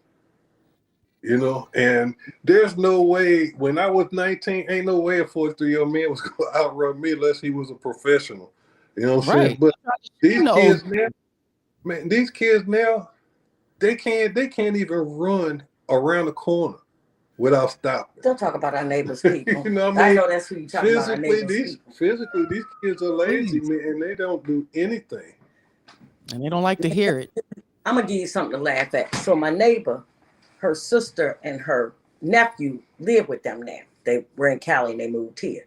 So me and Vernon was looking out the window yesterday, and girl, everything was flapping and flying. The feet were going in one direction, the hand was going in the other. And I thought to myself, why ain't nobody taught this child how to run?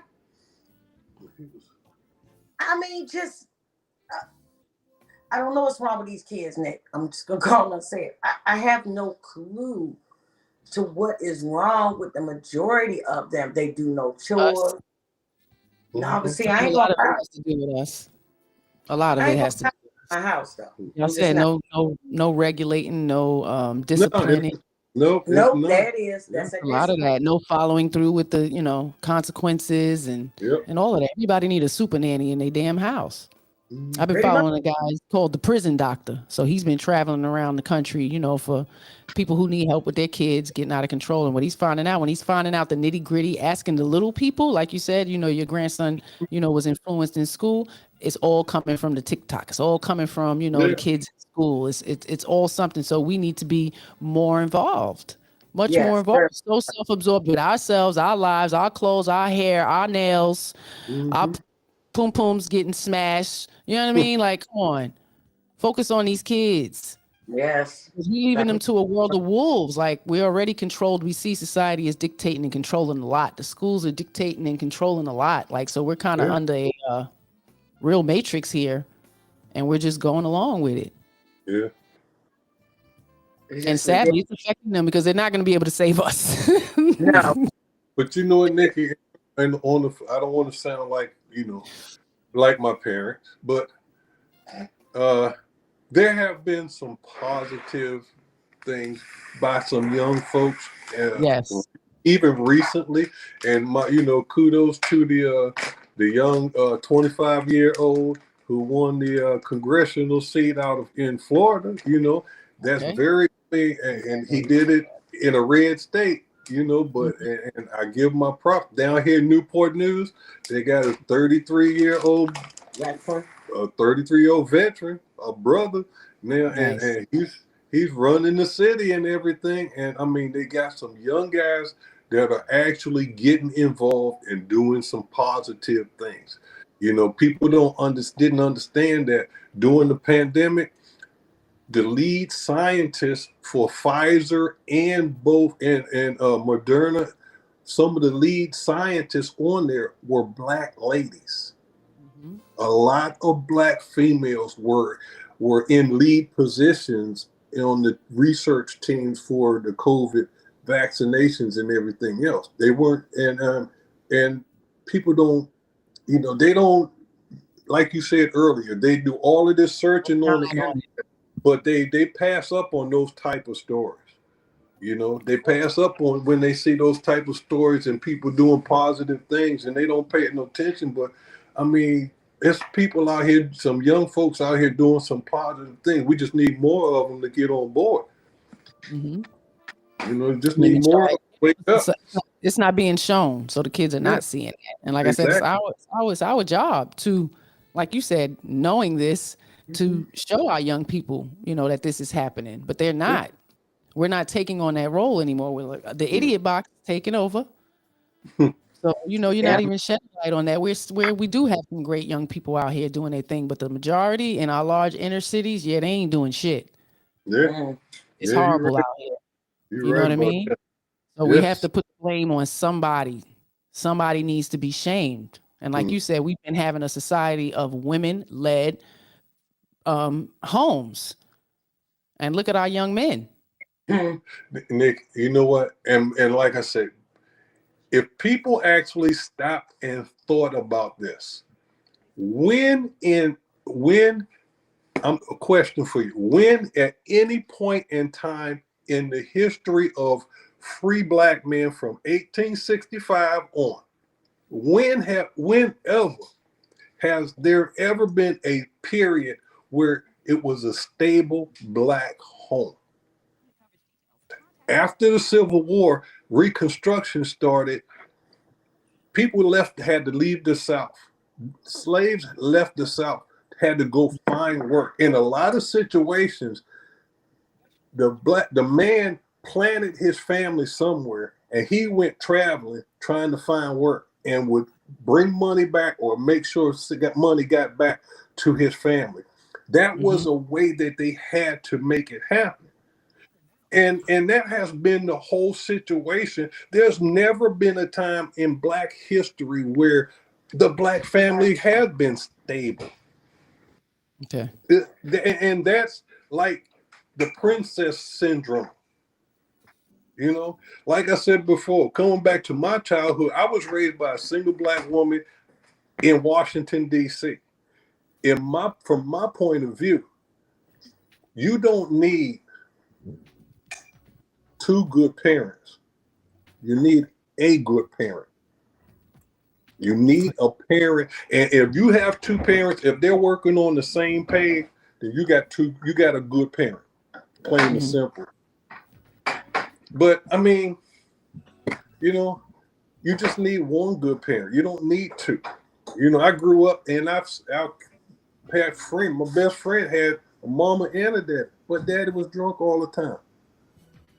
Daddy provided for them. He brought the money home, but when he got home, he was too drunk to spend any kind of time with them, do anything with them, go any place with them. I mean, to me, that's my life was better than that. I Right. had a mom who Your mother was a little different, right? Your mother more so told you what your role was as a man. She didn't try to, son husband you. She She pretty don't much know. like Yeah, she told you what the world was about. And as a she said, man, yeah. She gave me you have to move because a certain way. she had the boundaries, and as long as I abided by what boundaries that she set, then I got more freedom to come and go as I want because we build up the trust. You ask me to do something, I'm gonna get it done. Right? If I say, okay, you give me some time, I can go somewhere, you ain't worried about me making bad decisions or me out here doing anything. We got trust between us that I'm not going to break. And those are the things you can't. I'm not against kids having stuff. I'm against parents giving it to them for no reason at all. Amen. Yes. You Hey want man, to y'all heard that. you Stop giving them want shit to for no reason. if you want to give your kid a TV, fine, but make sure they did something to earn it. Okay, don't just give it to him just because. Give it to him because he did something to earn it. Make him understand you're getting this because you earned it by And then you doing have to such earn and the such and such. time used, right? You should have to earn the time used. It Yes, should be designated, age appropriately. It's not something yes, that you can just click on and watch anytime you want.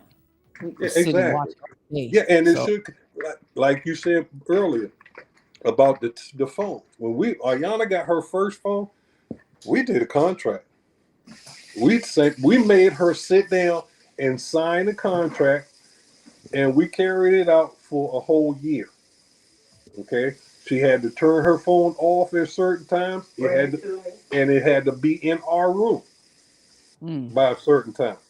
You know, and she couldn't get it unless you did all your work and all the rest of this stuff. And we did a contract and made her. And after that, we never had an issue with it. right. We told her to be responsible. And she was going to be held accountable. Yes, exactly. And I mean, it's just about accountability. You know, don't give your kids stuff just because. Make them earn it. And give it to them as a reward, and then you see their productivity, their output will be a lot better. I look on TV sometimes, Nikki, I see 13-year-old black kids being entrepreneurs, making a little bit of money here and there, and they doing things like maybe doing an ice cream stand or lemonade type of stand or something with their family recipe for the drinks or whatever and everything. And Tracy, can you make more noise?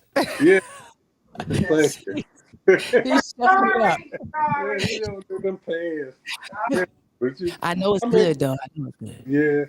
yeah, she can't stay out that kitchen too long. It be Yes, calling to Nikki. That it kitchen be does. calling to a girl. My grandmama gave her a cookbook, right? Yes, cookbook. This cookbook is Yes. Women this don't know cook. nothing. I said that because women don't know nothing about that nowadays. Oh, It's no. shameful to think I'm going to But be in the Nikki, kitchen all the time. people will be surprised how if you got a man out there and you trying to bond with your man, take you a Saturday, y'all sit down and pick a recipe out, pick a recipe that both of y'all want to do. Get in the kitchen and make it together. Put some music on, get in the kitchen and y'all cook it together. That's a bonding experience. Absolutely.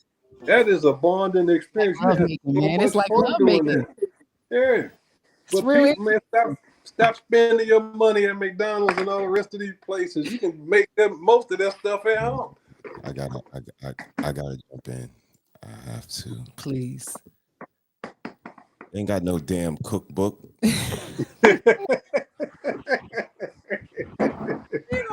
Well, They don't have a cookbook. B. but They think disrespectful. They don't even there's all understand. Wait a minute. Here you go. There it is. Cookbook. Mm-hmm. It's the Edna May cookbook. You're gonna have to leave that with me too. But you know what? I just go online and I type black folks potato salad. And it's got a site that's called Black Folks Food. That's what, just get online and type in what you want. Search for the recipe. You'll get tons of, Pinterest is a wonderful site. Pinterest is a wonderful site. Get on Pinterest, do your search for whatever kind of food. You like Caribbean food? Get on there, do a search for Caribbean food. All the dishes like a Caribbean grandmama would make it shows up in there. You know, so the information is there. You just got to make the commitment to get it done. And practice makes perfect. Yes, you know, we lived in Adirondack Mountain, so it was long winters. It was like 9-month long winters. Yeah. So, you know, not being in a city where they had an abundance of urban foods or anything of, you know, selection, they really had a very small selection. So I had to hone that skill. I had to, you know, tweak it and make it my own, and, you know, mastered some meals and, you know, but well, nobody's your girl went out. Your girl went to the sushi bar, and she loved the sushi so much there, right? That she said, you know what, I can make that at home. So she went to the international market and she got all the stuff she needed to make sushi. And she came home and we was eating sushi every day. I mean, she did a fantastic job of doing it. But she's not a person who's a natural cook. No. No, she was never a natural born cook. She learned how to cook. And through the process of learning how to cook, she learned how to enjoy the moment, you know, and she understands that the love, if you cooking in the kitchen and you got your music on and you ain't having no. You're right. Nothing interfere with that, you know, and from the heart. Things are good, then you know everything. The food tastes fantastic. It's like we got a new Jamaican joint down here. Tracy done went in there. She took the curry chicken and the jerk chicken and everything else. Now we don't even go back to the place because she know how to make the curry chicken, the jerk chicken, the rice and peas, and the escovitch. Yes. The whole 9 yards, you know. I've been known to do that. We've gotten so disappointed trying to go on dates and stuff like that, and we were disappointed with the cuisine. So went home and said, "I'm gonna make this myself." You know, having many a times doing that, it's like I'd rather cook at home. We're gonna do a better job anyway. You can tip me. There you go. Yes. Vernon let me know when he and I got together. That's right. God bless you. He let me know straight up when he and I first got together. He made it a point in telling me, I can't eat this. You need to learn how to cook. And I used to say, well, we can go out to eat. And he'd be like, no, you need to learn how to cook. Yes. And that's so right. I did. You want me? Hey girl, you want me? He was worth it. You know how to cook. I knew he was worth it, Nikki. He was worth it. A lot of these young ladies, they ain't trying to do none of that. They want their dudes to take them out. Can we go here to eat dinner? Can we go there? Look, don't ask a black man if you can go out to dinner unless you're going to, do some other thing. Right. I mean, okay. Do they not know? They want something too. So disrespectful. Yes, very much so. And the nerve of them to ask for it on the first date, like we don't know. It's crazy. I think we Thank you. turn around in delusion. Like women hate the fact that, this is men want. They want that. They want the intimacy and the sex. This is what they see. This is what they lust for first. Get that out the way. You understand what I'm saying? But we gotta put in the work. We make them put in the work to get it. And in many times we don't even want them. Now it's to a point where women are in an era of, this is my, get them for whatever, go get my meals, my free meals, and pay for my daycare and such. So that's I where ain't it's make nothing not that's even free. doing the dating and wanting to be treated to a meal as courting. It's just, a free meal. Yeah, exactly.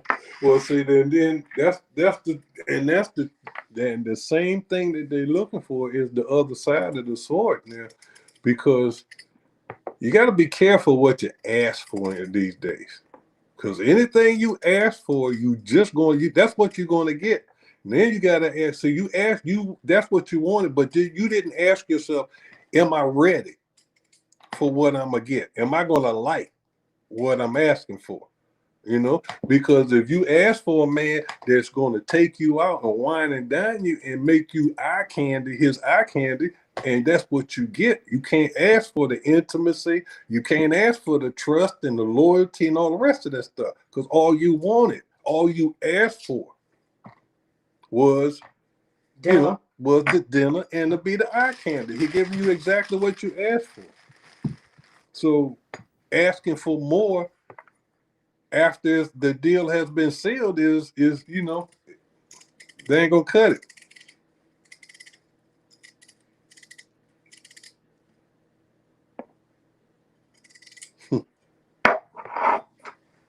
Are they there?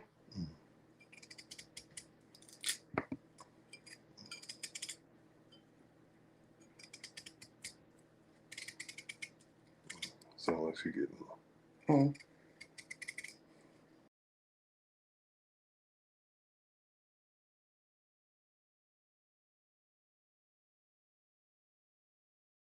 Okay, thank you. Because women always need to be satisfied with something more. It's never enough. Always. It don't matter if they're 8 years old, they're 18 years old, they're 28 years old, or 68 years damn old. They And always have acquiescing to to be pander. satisfied. And we as men cannot always acquiesce and give you what you want. And we heard him. grow a callous to your tears, and we grow a Callous. callous to your victimization, and we grow a callous to your stories, and we don't care at a And the point. woe is me. And then we become Yes. a guy. And Yes. that's not sensitive to us as men. And that's the reason why we sit in these boxes, is because when we as men catch these same temper tantrums, we hate our mother. When we as men go on these That's right. same rants, we hate women. When we as men voice our preferences, it's because we want a slave. When we say we want some food and a remote control, we just got to be simple. And it's just also, insensitive when it comes to men, but yet needs to be considered and so sensitive when it comes to women. And it's girls. very, very, very hard to look at. I mean, and this is what we're creating now. Yeah, exactly right on that. Exactly right. It's too much. I got to think about this in a minute. My thing is, if that's somebody, you've been with dude for a while and you tired of being the cutesy girl, that's a conversation you need to have, because that's how he got you and that's how he expects you to be. But these young ladies will, I don't get it. They will just, dudes say, hey, look, I'm going to take you to dinner and I'm going to take you to my house. They just giggling going, okay.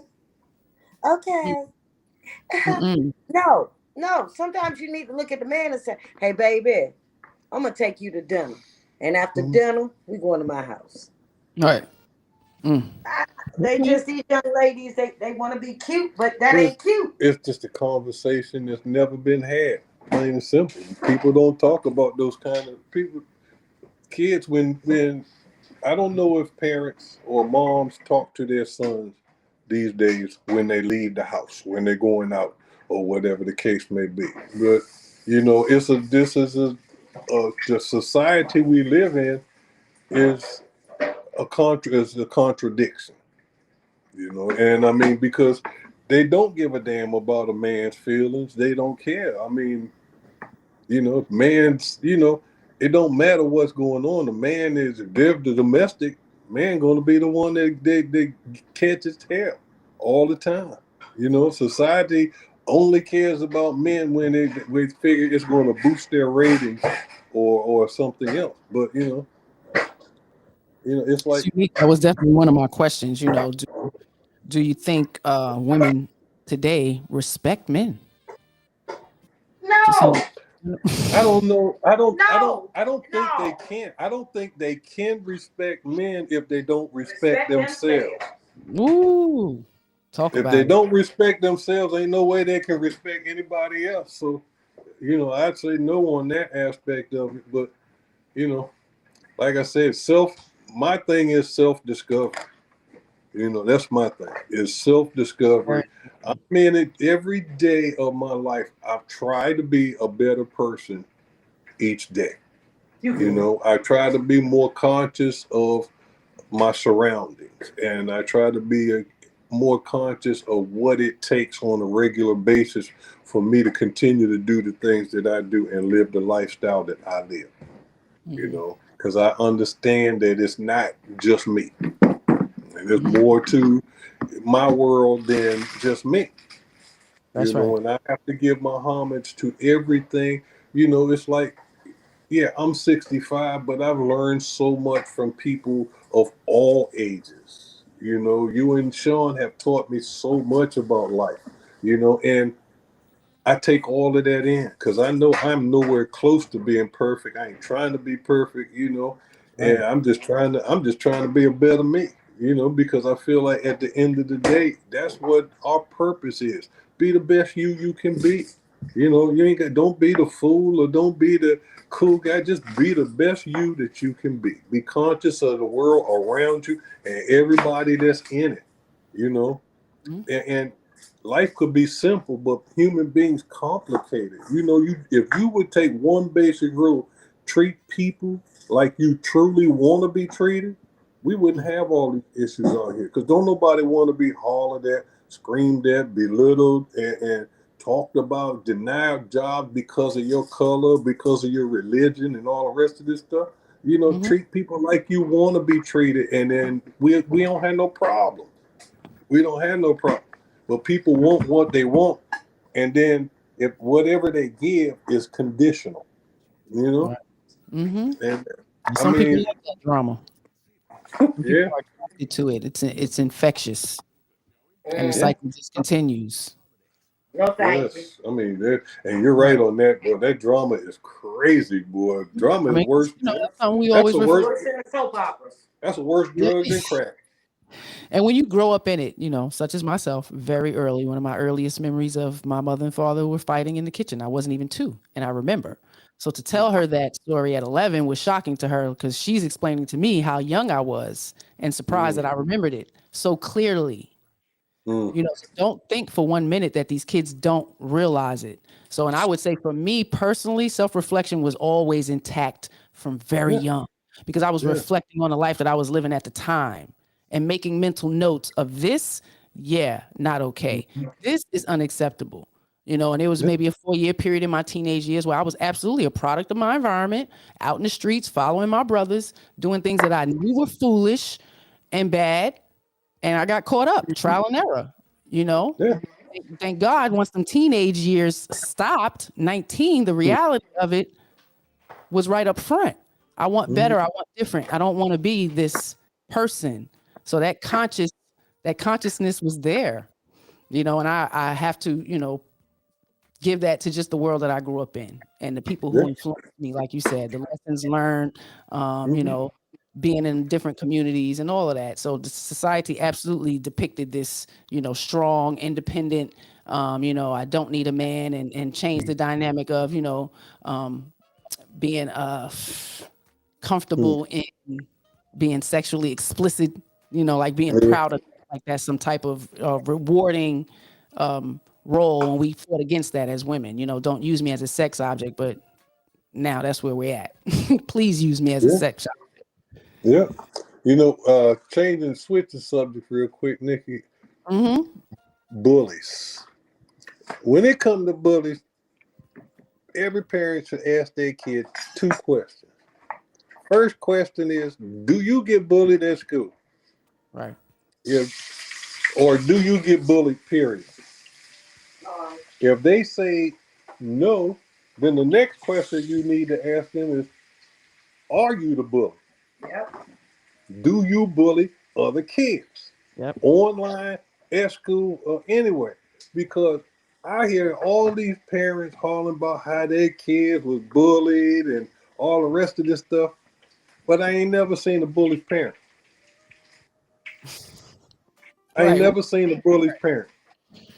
You know? I mean, and if these kids are getting bullied, somebody gotta be the bully. Mm-hmm. Somebody gotta be the bully. And how are you So not on your job as the parent to investigate that? Get to the yes, nitty gritty of it.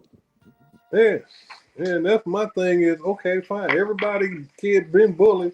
So let's identify the parents who got the bullies and who got the bullies. Right. And my point is I think every kid could be a bully, just like every kid can get bullied. Every kid can be a bully. Right. It's just like every human being is capable of good and evil. Mm-hmm.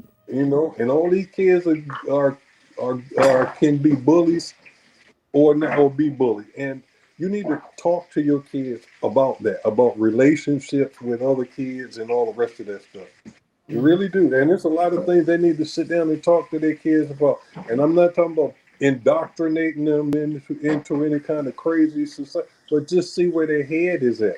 You know what I'm Right. saying? See where their head is. See where their possible areas of influence could be coming from. Right. So you can fortify their thinking to the point where, okay, you can trust your kid to go out here and they're going to be able to handle themselves in any situation without having to panic. You know what I'm saying? Oh, I had a question from Deaf Mage. You see, I was trying to wait. One of our regulars, she posted a question on Facebook that y'all thought was quite interesting. So I definitely want to pose that. So shout out to Deaf Mage for posting that question. The question is, are we confusing our preferences with our standards? Oh, yes. I would agree with that. Yes. Very much so. Yes. Very much so. Using What you prefer standards. is being transposed into your standards and I think standards should be a little bit high, on the high side.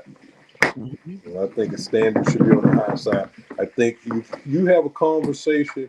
If you meet somebody, you should have an honest conversation about you as a human being. What you like, what you don't like, what you willing to put up with, what you ain't willing to put up with. Understand this is who I am, you Mhm. know? And you would be surprised how based on your delivery, how people would be accepting of Right. those convictions. Mhm. But it's not something that you can leave for assumption. So you have to be when you have to set the rules from the jump And jump. Right. before And you gotta before have it, before anything happens. You got to set the rules. If you just want, look, if you say, okay, look, I got a busy schedule, but you interested human being, I like to get to meet you, but ain't no commitment. I'm not making no commitments to anything right now. Mhm. Let's just go see what happens. I mean, I understand that. I think that there's no issue with that. Right. Everybody understand where you stand. Everybody understand what's going on. But to leave all the possibilities on the table, knowing that you're going to pick one. You Mhm. already got the one you want to pick in mind, but you're gonna leave all the other possibilities on the table. I think that's not cool. Right. I just want to chime in. I'm not chiming in on exactly what y'all talking about, but I just wanted to tell you this, Nikki, Uh-huh. because when I saw it on Instagram, the band, I was like, are they listening to like black college music and critiquing it? That's Mhm. what I thought. I had no idea that it was you. And then something said read down. And then I was like, oh, now see, I have turned into a complete idiot now. What Because were you looking at? the band dialogue, isn't that you all? What? The band dialogue, something or another. Band dialogue. Yeah, I ain't got one. Vernon's got my Okay. phone. But it was just the weirdest thing. And then I didn't realize it was you all until 2 weeks ago. Oh, you saw us on something else somebody else had posted and it was Yep. And us? I'm like, wait a minute, hold up. What the? Yes, Nikki, that's where I was. Sorry. And I wasn't drinking either. That's the sad part. But now I Okay. want to You drink. talk about the young ladies. Let's talk about Yes. them.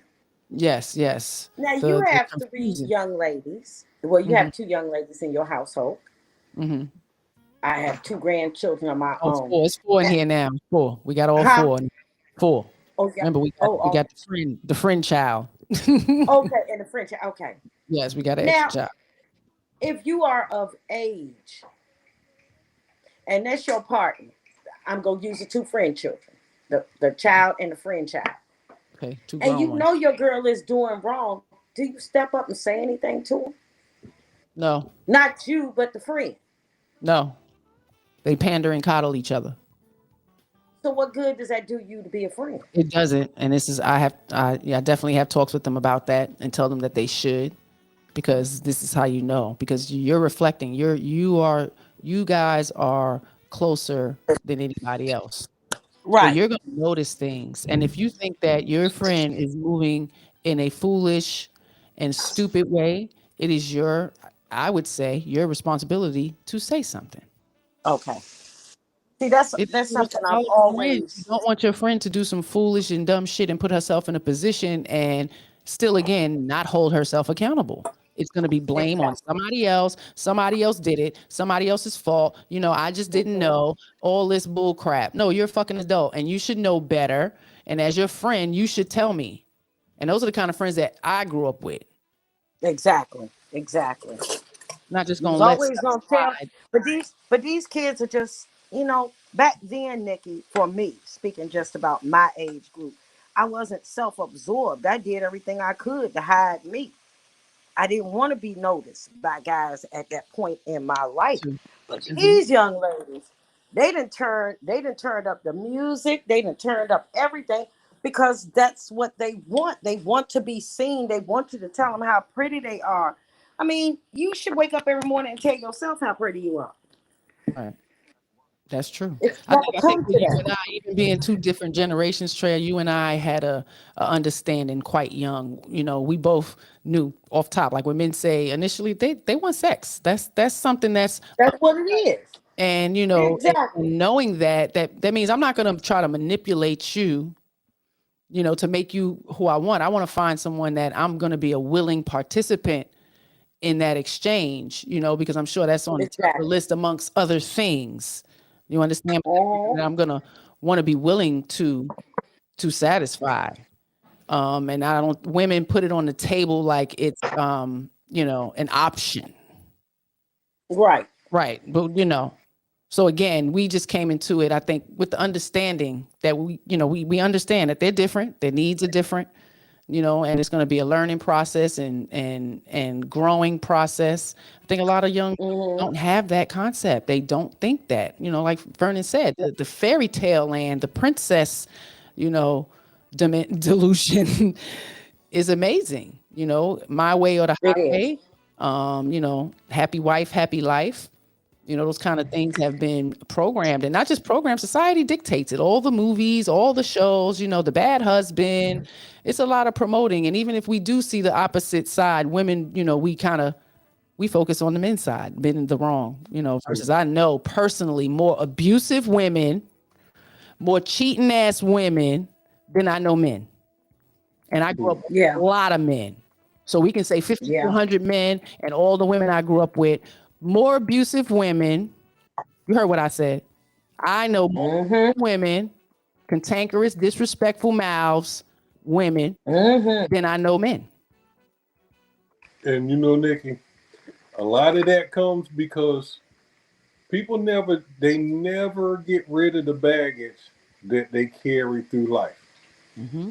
You go from one relationship to the next relationship, whether it's sexual, platonic, or family, or whatever the case may be. Mm-hmm. Excuse me. You carry that luggage from that relationship to each and every relationship that you ever go to. You use that as your judgment or your scale or your standards on what, how the relationship gonna be. And then at the end of the day, you're asking yourself, why in the hell does every single relationship I get in not work? Hmm. Let's think about this, because You are the common you denominator. gotta Exactly. yeah, exactly. Let the baggage go. You can't sit if you got your feelings hurt, got used, abused by another man.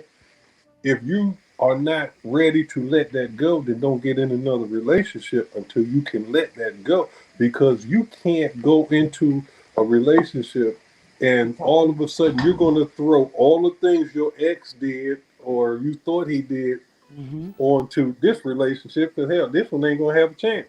Right. It Yeah. ain't never going to have a chance to work. That's And people got to let that luggage go. Mm-hmm. And we tend to put a lot of that luggage on the men we date versus reflecting back in your childhood on the parents, family members. A lot of trauma come from that, and you bring that into the first relationship, whether it was between 16 and 18. And don't think the trauma from family didn't depict the toxicity that you've seen created this dynamic in even young early relationships where people are like, well, I didn't know no better. I saw my mother do it, so it was hard for me to not, because I saw and I thought it was okay. So it's kind of hard, I mean, even early as back then, there's something about you that you don't love yourself, because you would have to reflect on, that's not the way I would want to be treated, because I don't think that that's okay. So to keep Right. creating that same dynamic and not breaking the cycle is uncanny to me. I'm confused by it, Yeah. because it wasn't right. Yeah. And I know so many, Yeah. generations of that. It happened to my mother and it happened to this person and that person, and now I live in it. Yeah, happened to my mother's mother and my mother, and I saw it, and it's conscious choice. No, we're not going to live in that. Yeah. We're just You have moving, to moving. change. Go ahead, Trey. You have to change the dynamics of every generation that you're involved in. Um, At least I some. just Yeah, at least a little bit. And my big thing when it comes to young ladies, young women, is know who you are first before you jump out here with somebody else. Amen. Know who you are. Know what you want. Know what you need in a good relationship. Mm. And that's something that these young ladies, and I mean, I got some Oh no. kinfolk. I got some kinfolk who just believe that if I put on something pretty, I'm the cutest thing in the world. But when you go home and look at your mirror, what are you then? Mm-hmm. And that's the part I'm not getting. You still at home by yourself. You're still lonely. Mm-hmm. You're still doing all of that. But you out here every weekend. And that's just I think Dressed up like a we as princess. But I oh, think girl, yes. With the high heels and all. the listener who did the question a few minutes ago, Yes. she hit it right on. I think her question is very poignant. I think it because I think a lot of people, not just women, but a lot of people get standards and preferences screwed up. Right. You know, and you know some people don't even acknowledge that there's a difference. Right. They You do. know, some people don't even acknowledge that there's a difference between the two, and Mm-hmm. there's a big difference. And I mean, you have to have standards for Right. everything that you do, not just for your relationships. You got to have standards for the work that you do, the work that you put out. How do you want people to recognize you if you don't have standards? You know, Right. if you out here and you doing your own business, you a contractor or whatever the case may be, you don't have standards, you ain't getting no more, you ain't getting no job. Right. You're I not don't gonna think get it. anybody, most people don't have standards. I think everybody is moving around on preference, because it can Yeah, change. exactly. Preference is a Exactly. greater liking for one alternative over another or Mm-hmm. other. Whether Yeah. standards is going to be, this is what it's going to be. It's like the rule Exactly. Yeah. versus preferences is, I can be swayed, Mm-hmm. I might not like this. Mhm. We're gonna go to the other side. So and people change that often. Yeah. It's And unique. if you want to get rid of a man, please don't make it sound like he got a choice. If you trying to get rid of somebody, don't give him no hope, because a man will cling on to the smallest bit of hope that he could find in that relationship if he wants to stay. So if you want out of a relationship, do not make it plain and clear. Don't Right. leave any gray areas anywhere. Because if you leave a gray area, he's gonna leap on it, and you're gonna end up with somebody you don't want bugging the hell out of you.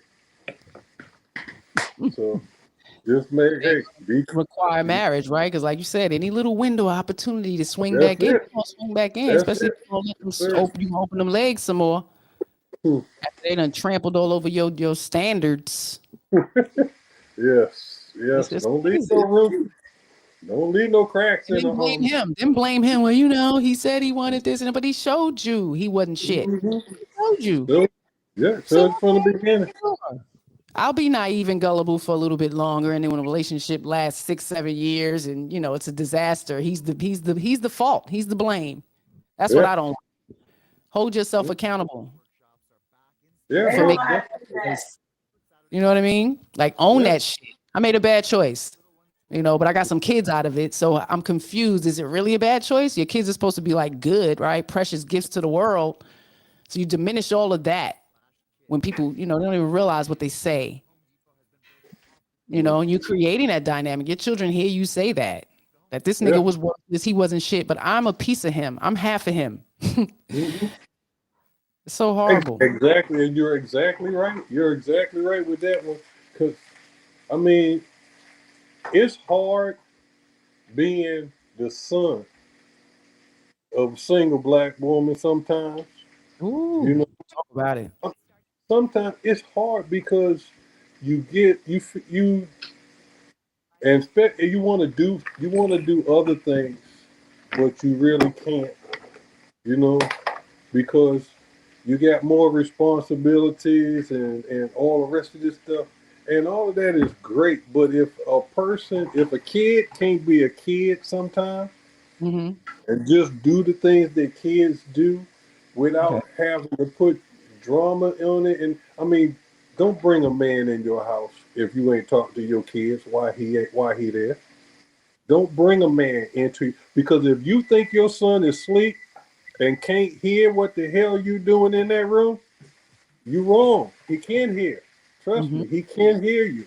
He knows what you're doing. And if he don't know, as soon as he get to school, one of his friends going to clue him in on what was going on. Absolutely. So you would rather your kid learn from school from another kid his own age, what's going on.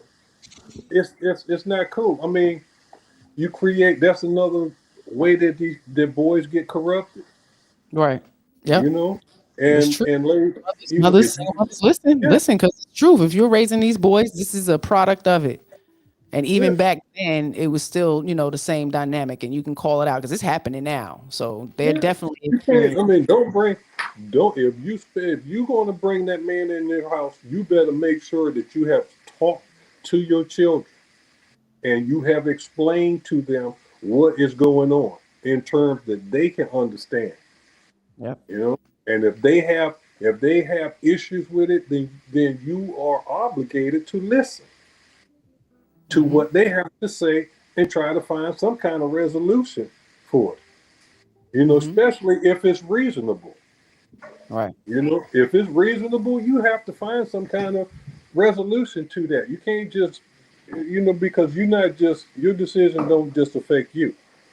It affects the other kid, and trust me, it will affect your son for the rest of his life. It will affect how he treats women down the Right. road. It I will mean, affect how especially he if he looks. sees it with multiple Yeah, men, right? Like he's gonna think this is how a man moves. Men come in this hmm house, they go in the room with my mom, they lay down and boop boop. You know what I mean? So especially if you're not telling them anything, teaching them, they're seeing this. yep. You're creating that poisonous man as well. Mhm. When he go out into the world, how is he gonna know to, show discernment when it comes to, laying in a woman's bed and such when mommy didn't And then show it?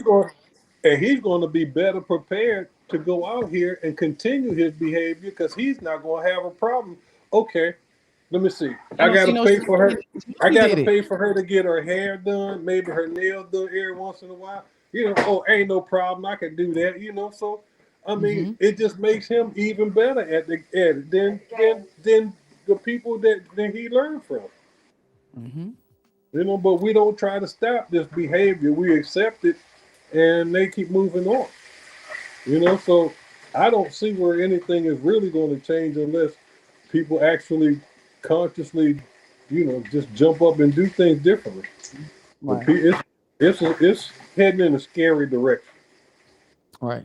I mean, because I think a lot of them think they have the ability to raise good men, but if they're presenting these types of behaviors and doing this foolishness around the child, they're going to have a perception of that. They're going to go into the world thinking that this behavior is okay.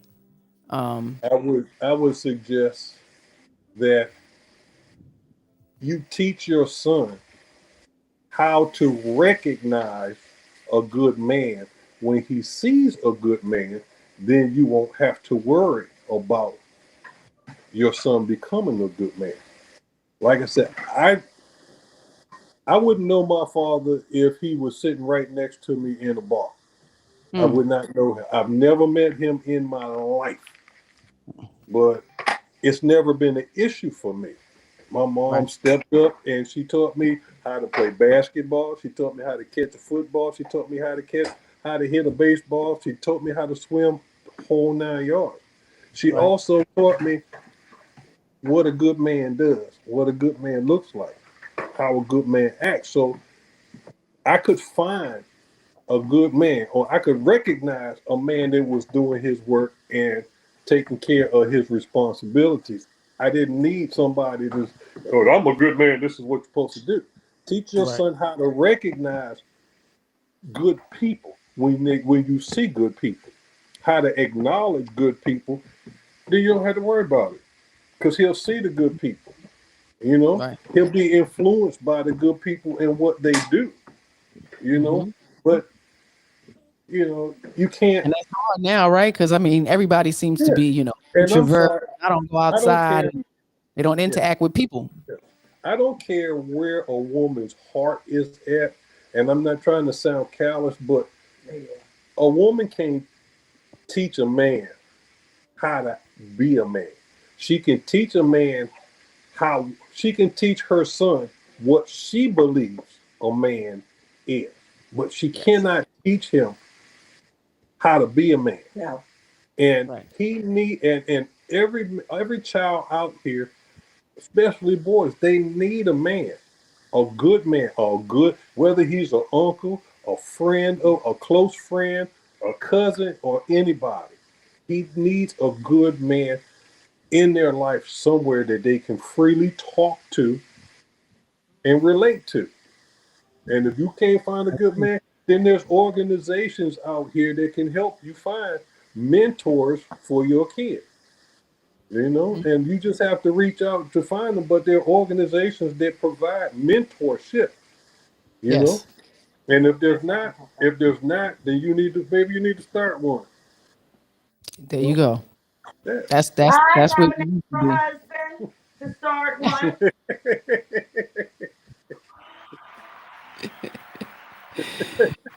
Nominate my start one. What she say? Let me She see. says she nominates Sean. Yes, I do too. Go. Yes. That's Go, who I'm not. baby, go, go, baby, go. Let's see what I got for y'all. We talked about a lot, y'all. Why don't you go get another one?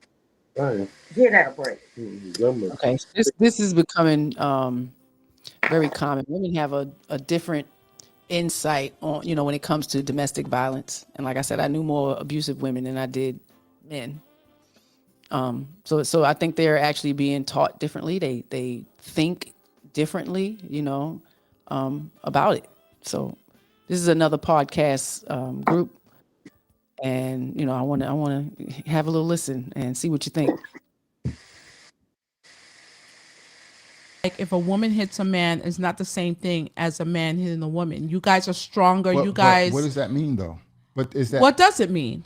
But does it mean if a man's being attacked, what is he supposed to do?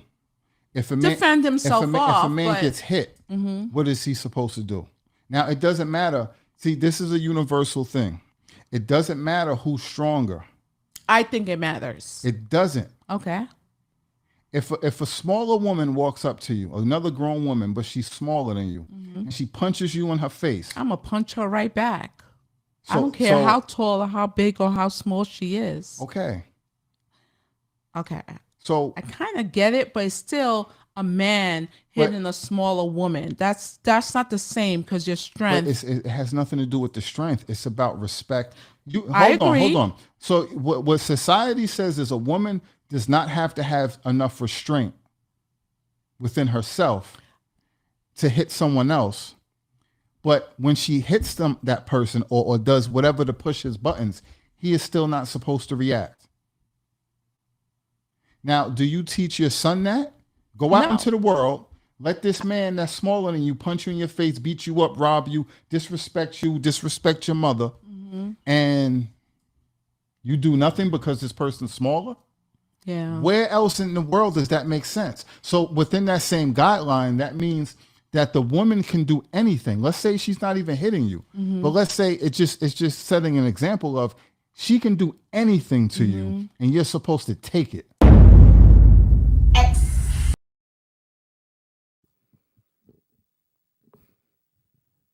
Shout out to the crew. That was unique. I was a little upset when I saw it. 'Cause I couldn't believe a grown woman really believe that. You know, in her reality, that's real, and she really believes that. Yeah, she Shame really on did y'all. believe There's that. women out. I'm just gonna put my little note out because if there's women out there who agree with this woman, shame on you. And if you hit the wrong motherfucker, they gonna punch your ass out. So watch who you put your hands on, and it's not okay, and I don't approve. All right, Vernon, what do you think? I think if you in a relationship where you got to put hands on anybody, it's been time to go. Okay, it's been time to go. But no, I do not believe a woman has any right whatsoever to strike a man without cause. I don't think that a man has a right to strike a woman. Period. That's just how I was raised. If she makes you that mad where you feel like you got to get physical, leave. It does. You said a Everybody. woman don't have a right to hit a man without cause. What cause can be a right to allow her to hit him? In self-defense, if you are walking down the street and some fool just reach up and grab your behind, Yes. then I believe that you should inflict as much physical pain upon him as you possibly can. I believe that if you are in your house, in your property, minding your own business, and some drunk guy come over and all the rest of this stuff, knock him out. Yeah. Knock him Of out. course. Plain and simple. But in a relationship setting, I don't believe there's any just cause, either from female or male, for the violence. Cooking still got to go down. Yes. I mean, in most cases, hell, they go through all of that stuff and then they only end up right back, or they don't even press charges when the police come. So Yeah, that too. I mean, no, the police don't press. Even if they do press the charges, they'll be dropped, or there's no. It's not the same. We are more privileged on that end. It's not looked at seriously. They're laughed at. Usually, men are told to go take a walk. And if she has any marks, then it's going to turn around on him. Especially if he didn't do it. Now we absolutely know there are women out there who experience domestic violence. I'm talking about the women who are out here busting men upside their damn head and abusing them, because it happens. It happens. It's real. It's not that far of a percentage of domestic violence men versus women. It's maybe like a 3% difference. You know, it's just not as reported. It's just not, you know, there's no light shined on it as much. And like that woman said, you know, we kind of think y'all are inhuman. Y'all can take, you know, you But Mr. Nick, Tough, you know what? little When girl punching and, you know, choking and scratching and, you know, and then when I can't get you physically, I'm going to tear your shit up. I'm going to beat your car up. You know what I mean? Bleach yeah, and burn. This is where we are. Like, and I don't know if it's you know, what do you say? Media depicts reality. Reality depicts media. Because you know, we have our movies who depicted, you know, he it's both. divorced with a white woman, so now we got to burn up his car, burn up his clothes. Like, it's amazing. I think a lot of us need therapy and help. When Rihanna and Chris Brown got into their tiff in the traffic, I was watching the news and I said, Trace, I said, we need to find Ayana a damn karate studio or something, because I'll be damned if if I'm gonna have somebody just punching on her like she a punching bag. And that honestly, because of Rihanna and Chris Brown, we put Ayana through self defense. She went through karate and judo. She was in judo class, and in the dojo she was in, the females were dropping out, and it got to the point where it was only her and one other girl in the whole dojo. So they had to train against the boys. There was just one kid who liked Ayana, all right, but he was afraid to say something. So the sensei made them to spar one day. So they was out there and they was going at it. And the guy, he went and he flipped Ayana the first time. She got it, dusted herself off. She got back up. Bam, she took him down, right? And the boy was embarrassed in front of his friends, you know, because he was bigger than her. So they got back up there and she got him. Bam, she took him down again. So the sensei said, okay, one more round. So they got up there. This time he grabbed her by her ponytail and pulled her down on the ground. Oh And no, he didn't. she stood up and she looked at him and she says, don't pull my ponytail no more. So Sensei said, okay, y'all go ahead. And they went at it again. And that boy pulled her ponytail again.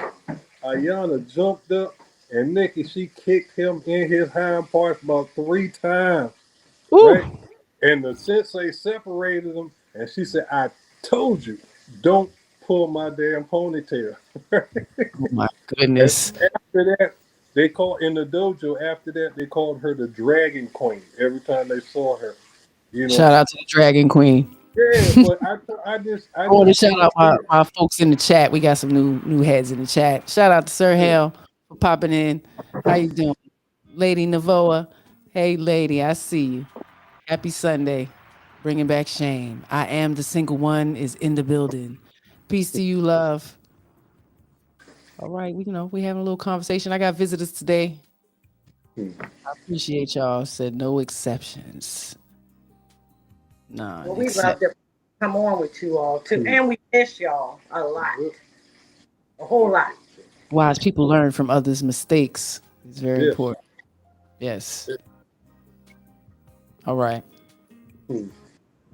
Tracy, what you think? What was the question? I'm sorry. Oh, you missed the whole video? Mm-hmm. Oh no, I saw that part. I heard y'all talking. About the Oh. woman. Well, you ain't got. I heard her say stupid stuff too.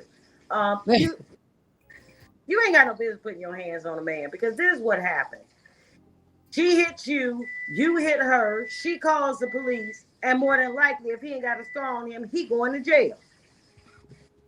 2 weeks later, they gonna make up. She gonna be right back with him, and they're gonna be still doing the same dumb stuff.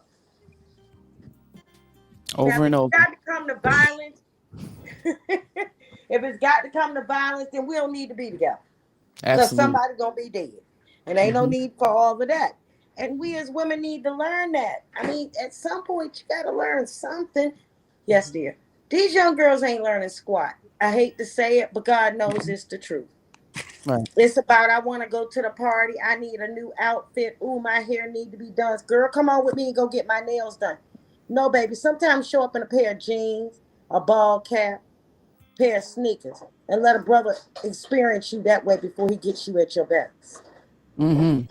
And that was Right. something I told Vernon a long time ago. No, I need you to see me at my worst before you ever see me at my best. Because if you're going to deal with my worst, then I know darn well you're going to deal with my best. Yeah. And that's what's wrong with a, oh, thank you, baby. Damn, you're a little rough. Excuse me. Snatch me back in the chair. It's just, I was harder on Ayana. I think that's what it was. You know, and I told her, I said, if anybody hits you, and I think, Nikki, you and I went through this. Anybody put their hands on you, That's call, right. we coming. And that That's was right. it. And it's just a whole different version of these children now. The children that came behind them, that's different. You know, they we ain't go as hard on them because we tired. Right. And then you get some more. And heck, you like, watch, go on and learn from TV. I'm tired. And Right. that's what that's where a lot of parents are. But we old school parents, we don't teach each and every one of them because that's what they got to know. And then they get offended if you talk about what they doing or who was you with last night? What did y'all do? Huh? Why are you asking me that? See, I get that from the one granddaughter. I'm like, because I'm your grandma and I can ask you that. And if you don't want to tell me, then you might want to be at home and not stop by here because I'm asking you your business. Right. I need to know. Yeah. Yes. Strength is strength, you know, but there's a difference between the man's strength and a woman's strength. Oh, 5'7" woman and a 5'7" man, same 150 pounds. It's different. It's different. Women don't want to respect that or, you know, accept that, but it's different. The strength is different. The muscle Yes, it tone in our is. bodies are different. Well, and people need to exercise the strength that best serves them. And for a woman, her I got mental to about one more strength time. is her mental strength is more than a match for any man out here. Okay? Women have a mental strength that surpasses anything I've seen if they choose to exercise that inner strength that they have. Women are far more capable of achieving and doing things than they give themselves credit for as a group or as individuals. Okay. You know, and I do believe that if women would organize and confer with each other, you know, and be accepting of what you hear, you know, considering all the possibilities that life has to throw at you. You know, I think a lot of things can change That in would this be world. great. But you know, our You women know, that's not working like that no more, Vernon. We no, can't I know. And as a collective because everybody is, you know, most women, you know, how I see things is right. yes. And you are not gonna change it, sway it. You know, if it works for you, then it works for you. This is where we are. What works for you Well, may you not know work for what you. that comes from, Nikki, that we're right situation is because our parents, our grandmothers and mothers have told us we're right. And we don't live in that same fallacy that they did. Right. So now we have to demand the things that we want, or at least show action that, hey, look, I want you to want me because I want you. Let's do this together. Let's make it work. For these young ladies, I mean, I done seen a few of them fighting in the street over a dude who walks off.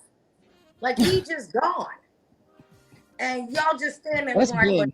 This is getting worse now. It's always been because I grew up with friends like that. Y'all fighting over this dude and y'all both still fucking him after us. Just crazy to me. Why don't y'all be sister wives? Everybody got children. You know what I mean? Like it wound up being that type of dynamic. So I don't understand. The kids could have grew up, you know, in a functional situation. Y'all could have built this man up to where he can take care of his kid. You understand what I'm saying? Versus society teaching us this is not the life you should live, but you're living it. But You're you know, doing it. Nick, a human being will lie to themselves quicker than they will lie to anybody else, and that's what's in my opinion. People need to stop lying to themselves Where we are about. now. Yes, you know what, and this is along with the princess syndrome. There's another caveat is that if you subscribe to the princess syndrome, then there's another part that says, okay, you need to have a script already written up on how you want your life to go, how you want your leading man to be, and your supporting and all the rest of that stuff. And when you go out here in life, you're not looking for a good man or a man that's going to treat you right. You're looking for a man who's going to fill that script. Fill the Who's script. going? That's They it. are. You want a man who's going to play that role. Everybody is living in That's this. it. We need to be. That's it. We need to have you out here, putting this as a diagnosis. Yeah. Damn princess syndrome, because they all have that. They have a Yeah. list. They call Yeah. the talk shows, to single talk shows, to like get a man, and they absolutely have a list and don't even know who the hell they are. Won't set no standards. It's amazing to me the shit that I be watching. Yeah. And then when we put, make a generalization about women get upset. Yeah. But I'm confused. I'm so confused by that, because some shit is true. Like, just own it. And if it's not you, then good job. But a large majority behave this way. A large majority. And it's freaking delusional. Yes. And you need to be told that. Yeah, you really do. Forward People as a need, society. yeah. I mean, I think somewhere along the line, people they put too much emphasis on what they hear on these media, on all media platforms, TV, social media, all of it, cable news, all of it. They put too much emphasis on the things they hear on this TV, and they act like it's the gospel, or like you got to listen to this, or you got to do this, like this supposed supply shortage. I don't believe that no more than I believe there's a man in the moon. I don't believe if there is a shortage, guess what? It's created. Because if we create a shortage, guess what we can do? We can raise our prices any which way we want to. Absolutely. We can make the And guess what? Ain't nobody investigating, No. so ain't nobody investigating. So anybody that want to eggs. Yeah. Shit. Yeah. Hell, I can raise eggs to $7 a dozen. I mean, that's what they do. Mm-hmm. And it's just a scam for people to get. It's just a scam for these companies to boost their stockholders' output. The money that they have to pay to them stockholders, that's all it does. It boosts their profits. And then they turn around and, give it to us. They teach you, very early on that you're a consumer. Yeah. So we are consumers. And our black dollar don't last at all. So, if we stopped, what did you think would happen? Yeah. We're not even go without. Yeah. That's the difference between activists now and activists back in the day. Back in the day, even up there in Baltimore, when the Black Panthers and everybody else was running around, they had clinics people could go to. Yep. They had pantries, food Where pantries. was it all about the money and putting something in my pocket? Exactly. They took any money the Black Panthers got, they put it in that community. They had clinics in these communities. They had food pantries. They was helping people get jobs and the whole 9 yards, But that don't happen anymore. There used to be black communities and black neighborhoods. And where I lived at, there were black shop owners, and every Sunday or Saturday rather, we would go up there, get the brooms, clean up, sweep the storefronts, and all the rest of that stuff. They give you a soda, a couple of quarters, or whatever. That was enough to go skating, to go to the movies, or whatever the case may be. But there was a sense of community. Right. There was a sense of community, but there is no sense of community nowadays. Hell, most people don't even know their damn neighbors. Well, I'm not going to say that, because I think we live in a basic community of where if we need each other, we can go to each other. Yeah, we do, but everybody don't. We do, but everybody don't. Most people don't even know their damn neighbors, and if they do, they've been arguing with them all damn day. Right. Something they doing you don't like. Yeah. You live in an apartment. It's like, why would you move into an apartment and you move into the first level apartment, and then you actually get mad because you can hear people walking over top of you? that don't make damn sense. That don't make sense to me. Why are you mad? You moved. You didn't have to move in the base. You could have moved up top where somebody could have been complaining about your Yeah, ass. you thought you was just gonna have, no sound above you when there's a Yeah, whole nother yeah, apartment up there. Like, it's annoying yeah, as hell because we had apartments like that. Good Lord. yeah. But that's when you take apartment on the lower floor, you're gonna have people above you, and they do not have That's to it. on your freaking schedule. It's annoying as hell, but it can cause it can cause some problems. Yeah, But yeah. you know where you at. You chose the bottom level. Somebody lives up there, Yes, and they don't exactly. care about you and Yes, what's going on downstairs. you're right. And then, I mean, they don't. People just don't want it. It's about everything else except for them. Because if it ever come back and it's about them, then there's gonna be a problem. You may have a heart You know. attack. Then there's issues and stuff. But I think I think people are scared of failing. Plain simple. I think people don't try these days because they're afraid of failing or they have no faith in themselves to start with. I mean, it gotta be if all our kids want to be freaking social media influencers. They ain't shit. Yeah. If you ask me, that's not smart. Stop being like other people and learn how to be like yourself. Well, that's the biggest That's what Vern is contradiction. saying. They don't know what self is. They don't know. They don't have any clue. Disconnected. They don't have. I mean, that's one thing. That's like playing. You can't just say find it and expect kids to find. Yes, that's a better way to do it. Is help people see that what they're capable of doing. If people would try, people would be. You can set any goal you want to. Set it as high as you want to. Just because you don't meet that one goal, it don't mean you ain't achieved anything. Right. You make achievements along the way till you can reach that goal. But if you never try, then you're gonna always be in the same position in life that you in now, and ain't no damn need to complain. If you scared of, it's your fault. It's your fault. If you're scared of putting yourself out there, then that's on you. You know what I'm saying? And it's like going back to what you asked me about when abuse in an abusive relationship. The one thing I've never understood as a man, admittedly as a man, I didn't understand why most women weren't strong enough to take the chance on themselves. Yes, trust me. I know it's going to be hard. I've been homeless before. I know how that feels.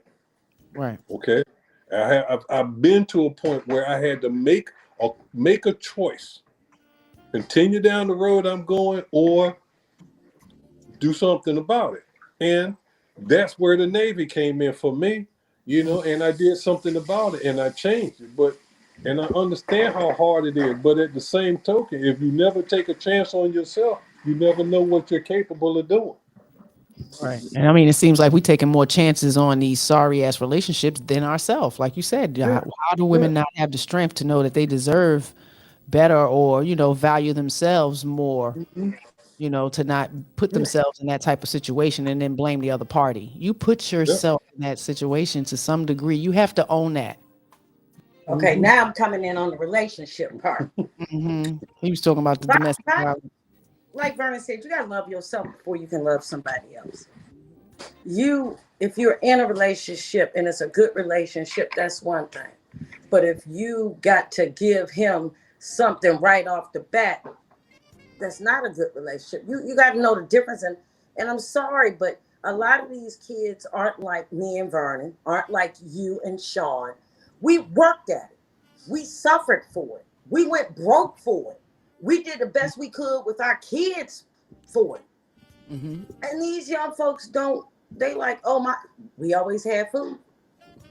We had electricity. We had running water. Well, get your hind parts out here now and see if you can get that for yourself.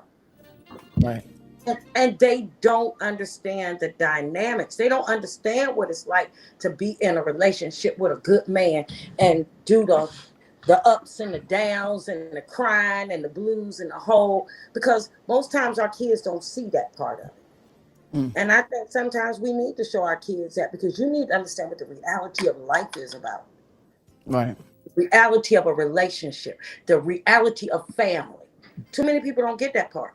And that's the part that ticks me off, is that you know better. At 60 some years old, I mean, do I know more than I did when I was 40? Yes. Mhm. Am I doing the same stuff I did when I was 20? No. See, at some point you gotta wake up. Right. And these kids, these young ladies and young men and gay, lesbian, straight, bi, or tri, it's a road. You either gonna take it or it splits off and you gotta figure out which way you want to go with it.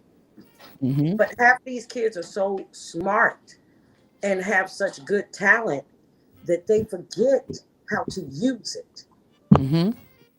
They don't And believe it themselves because they believe no, what they see on TV, what they see in these idiot boxes. Everybody's living these lavish lives. Like they want that. They aspire to that.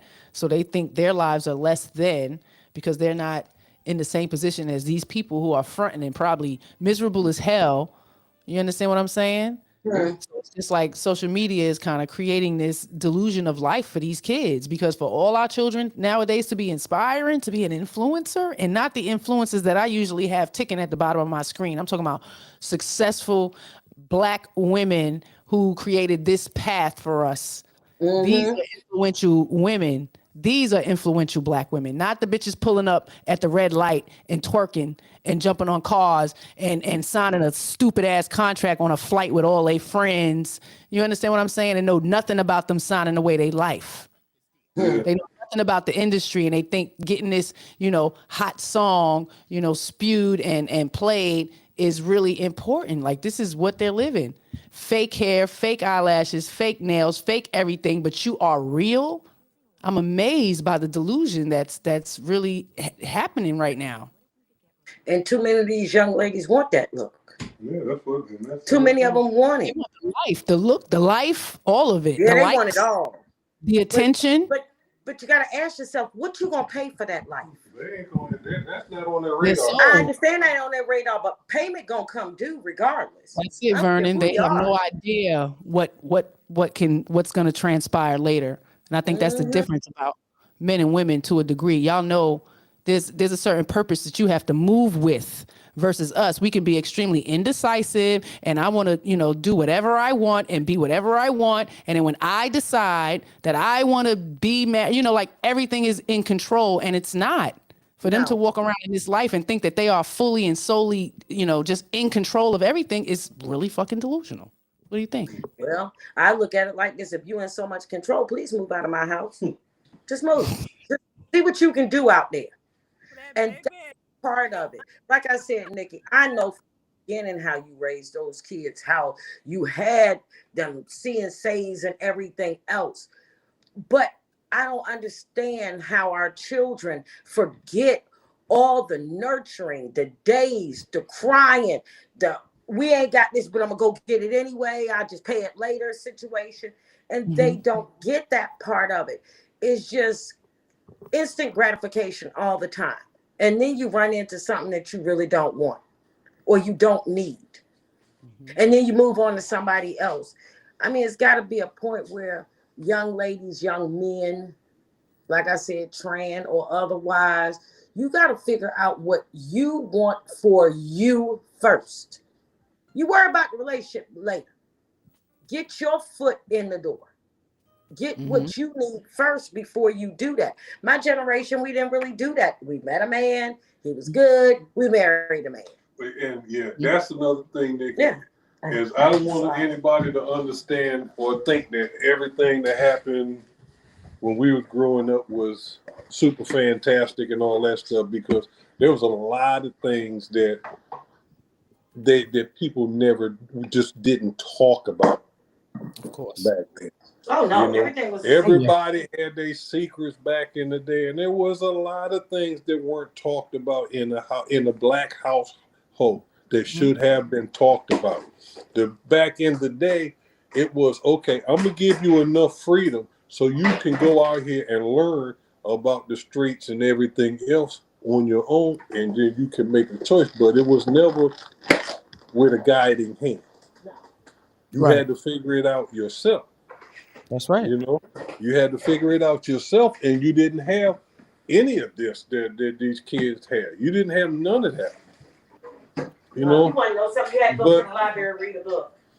That's right. but today in today's society, man, they got so much intelligence, so much information at their hand, and all they worried about is the superficial, crazy stuff.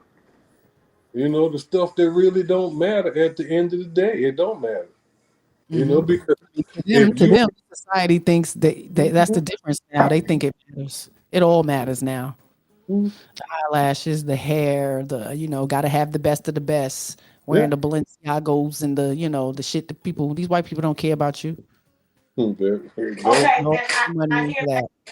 for all these young ladies who want that, and I'm just going to say in your 20s, 21, 23, 25. You want all this bling bling. You want to be pretty as all outdoors, but do you have a place to live? Or do you have to go home to mom and dad's house? Mm-hmm. And along with preferences and standards,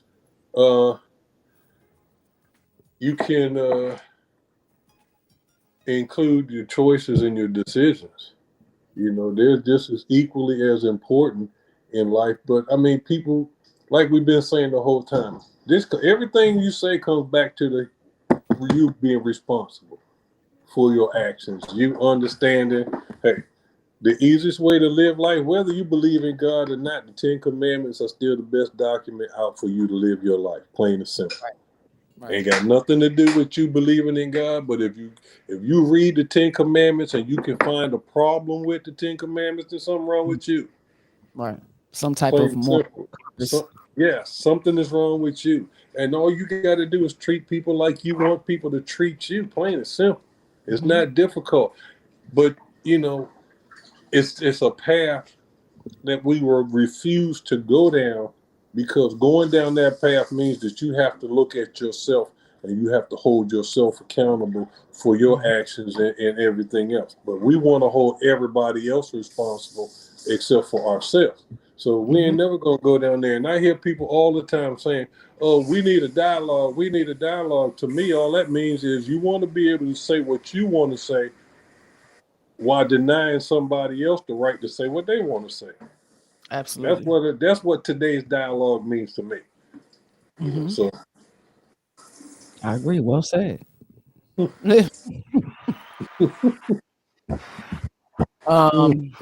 Again, ladies, we need to step up. I think the whole transgender thing is getting a little out of control when wanting to change the definition of what a woman is, and totally take over the dynamic. I have so much respect and honor for the LGBTQIA community plus. No hate, no bigotry, but I absolutely feel as though they need to have their own. They need to have their own sports. They need to have their own defined definitions, versus trying to take over or have us feel shame for wanting to keep, definitions as such. yes, Right. Exactly. yes, Because it doesn't mean I hate you. I think it's a little disrespectful, to want to change the defined definition of what a female and a woman is to make it fit your reality. Just Right. because your feelings are what your feelings are doesn't change the reality of what life is, male and female. Every creature on this planet has female and male.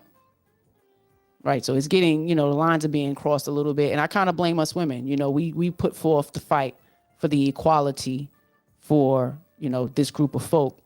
But I believe they need to have their own section of shit.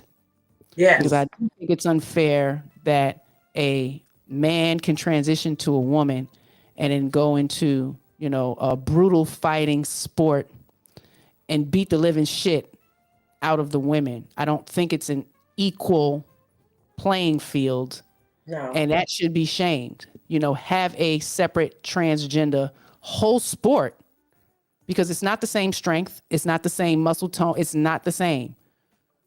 Because you don't see women transition into men to go play football. No, you're right. No. You understand what I'm saying? So I don't see as much of the dynamic of women transitioning to men to go into their sports. You understand? Or is it being accepted? Would Yeah. that be accepted in the NBA? Would that be something accepted in the NBA? A woman transitioning No. to a man and then No. being able to go and play for the NBA, right? So what I'm seeing is that the trans women who were biologically born men transition into women, they're allowed into everything. They're getting full inclusion into everything. And that's not equal. I don't think that's equality. That's I don't not. think It's they're not actually right. because they sucked at the male sport and then they transition to female Right. and then they exceed and excel in the female sport. So what the hell is going on here? I don't think that's okay. Maybe it's No. just me, but No, you it know, ain't just you. Give them some estrogen, and when their estrogen levels reach the legal female level and his testosterone level has dropped, then you talk about it. But other than that, I'm that takes a with you. lot of time. No, and I understand that. Right. I'm just saying, I agree with you wholeheartedly that one, I believe that if you are at a transgender athlete and you compete against the men and nobody remembers your name or nobody's ever heard, you can't find an article on you, and then you turn around and you change your sex and you competing against the women, and then you want to, how could you sit up there and actually feel positive like you achieved something, When you you know know, you cheat. when Because you, I mean, they identify legally yeah, as a woman. So, you know, in our eyes, you know, in you want to, society, yeah, if they want to do along something, with all they need to do is go to the courts and petition that they go to the courts and file a suit against the International Olympic Committee and have them include a category for transgender athletes. You want to put transgender males together or transgender females after post surgery or whatever the case may be, fine. Nobody would have a problem with that. But girls work hard being recognized for playing the same sport that men do. You can look at the soccer team. The women's soccer team has outclassed the men in every possible way there ever could be. Hell, the men ain't even made the World Cup in the last 2 years. The women have won the World Cup more times than the men have been in it. You know, right. but the women had to go to court just to get paid the same amount of money that the men will pay, and they far outweigh. They bring in more money than the men could even think about. You know, you got Title IX in school. Yeah, some of these schools, the only thing that's good is the women's program. And like in Connecticut, I'm pretty sure the women program bring in just as much, if not more, money than the men. Down in Tennessee, the Lady Vols, I think they probably bring in more money than the men do. You know, And they but work hard. They work yeah, they hard. work hard for this, and I think it's a shame that somebody would come in and perpetrate a fraud like that. Yeah, I mean, well, you know, it's If, happening. You know, yeah, I got a if video my for you. thing here, if you were a man and you transgendered over to a female, then guess what? I'm gonna put you in the same damn race that Hussein Bolt or somebody else is in. I don't care if you got a dress on or whatever the case may be. You want to race against somebody? You got just as much testosterone in your system as these guys get. Guess what? You're gonna race against these guys. Yep. Plain and simple. Okay. I mean, Where's so when you Kurt? look at it like this, Vernon. I mean, again, us women, we are creating quite a delusion, right? So, you know, the race happens. We want this full inclusion. You know, this person is a woman, so we can't be upset that, you know, they're included in this race. I just see no pushback. There's no Yeah. pushback. Yeah. You know, because like I It's, said, I'm definitely gonna do a little research and see if there's you know, women transition into men that's, you know, aspiring to go into their sports and such. I know. I don't think you're gonna find nothing like that one. No. These losers that want to be winners. The losers that want to be winners. You don't see nobody that win the championship and then want to transgender to another gender so they can be mediocre. Right. Yeah. Mediocre people that want to trans into a spot where people are less than them so Right. they can be superior. I think they got an Olympic swimmer They that do a male. they got an Olympic swimmer that's right, follows right into And that destroying them category. right now. Huh? Destroying the women class. Yeah. Yes. Yeah. You know, and no, that's nowhere close to being right. That's nowhere close to being right. Like I said, they could How go out here and they man, could. how was he as a man swimmer in the sport? I ain't never seen him swim as a man. Right. He came on the scene as a trans. He did. I mean, he did everything in the world. He could. It's not fair. It's this. It's that. It's this. It's that. But if you don't step up as a woman on a team and say, "Hey, this ain't gonna fly with us," that's a problem. Right. We allowed it.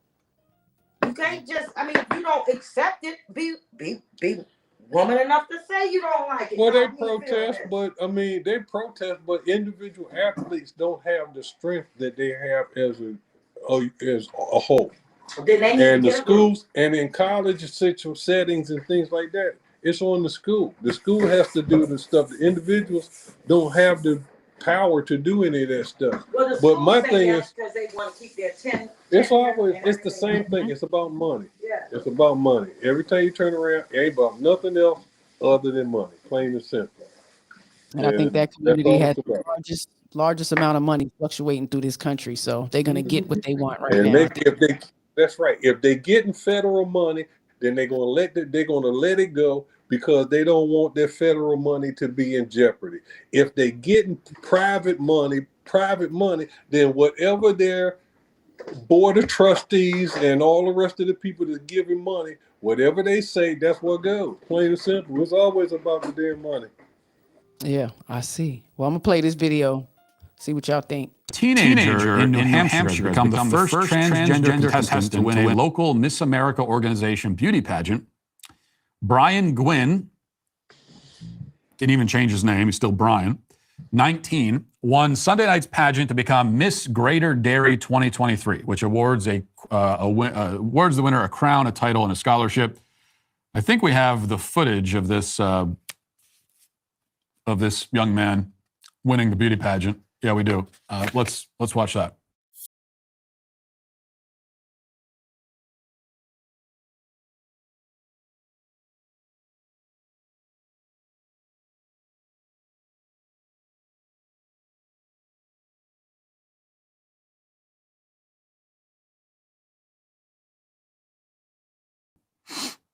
So, as you can see, that's it's the offensive lineman with the Detroit Lions that just won the Miss America pageant. There, this is an obese man was awarded the beauty pageant winner.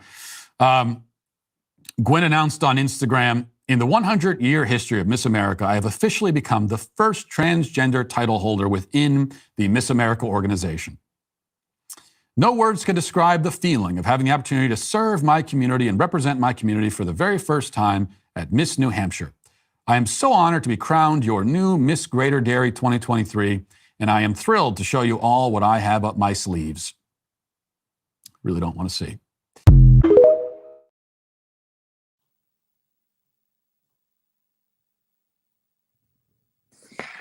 Brian. What you got, Trey? I got to see what he looked like. He looks like a linebacker with hairy pits. We'll bring him back. We're gonna bring Brian back for you. Oh Lord Jesus, honey, I can see it. Teenager in New Hampshire has become the first transgender contestant to win a local Miss America organization beauty pageant. Brian Gwynn didn't even change his name. He's still Brian.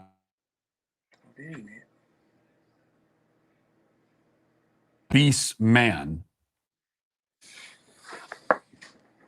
See, that's Can we skip to the good part?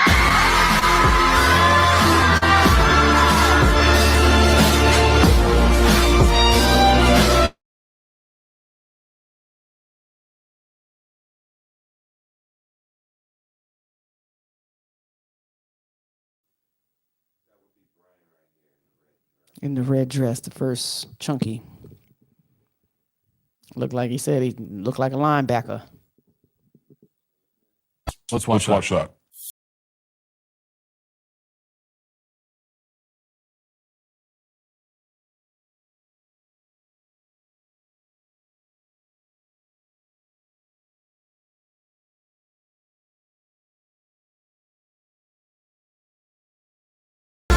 Get out of here. Look at this. So, Look as you at can that. see, that's Are you serious? That's crazy. I don't understand that at all. That's crazy. Mm-hmm. That's a big old dude. That's the pageant's choice. I'm sorry. I think the pageants. I think they did that. I mean, they want to create I think- an agenda. They're going along with the agenda, don't you think? Yes, very 'Cause much that so. that should have Very never much been so. allowed. 100 years in recording, y'all. I mean, I was a little girl. I watched them pageants. I used to love it, you know. And them women have to work so hard. You know, a lot of them aspire to this from little girls. They had to behave a certain way, you know, model a certain lifestyle, like, because all of it's going to be picked apart if they become Miss America, right? It wasn't something to take lightly, you know. So to allow this person to even be able to, you know, have his name on the ballot is very disrespectful. As a woman, it is Miss America. You ain't even have the respect to change your name, but you're identifying. And I'm thinking it's just getting there. Anybody can identify as anything now. So you can just identify as something, you don't change your name, and you get all the privileges of identifying as such. So he represents his state in the Miss America pageant. Yes. Yes. Or does he represent just one contestant in that state's pageant? He represented his state. He won for his state. He won the pageant for his state. What was that? What did they say? Because Arkansas? it says he was Miss Greater Dairy in New Hampshire. So if he was Miss Greater Dairy in New Hampshire, then he won it. He probably would have to get into another competition to be Miss Vermont. But I believe the pageant officials did this. I think they did this. I think they knew what they was doing, and for whatever reason, maybe they was scared of a lawsuit. Maybe I don't know what, but they have that much power. You see, this community has a lot of power. Why lawsuit? You're not a woman. I don't care what you identify as. You're 19 years old, you go to college. Mm-hmm. And to be a business. No, that shouldn't have happened. No, that should not have happened under no circumstances. He should not have been allowed to participate in that pageant. He should not have been allowed. No, I'm not feeling that at all. Nope, he should not have been allowed to participate. There are some things that I can understand and see. There are other things I cannot understand and see. And then there's that blur right in the middle that says, are we doing this because this is who we feel we are inside, or are we doing this because we want attention? Right. That's a great observation, Trey Wap, because that's where I was going with it.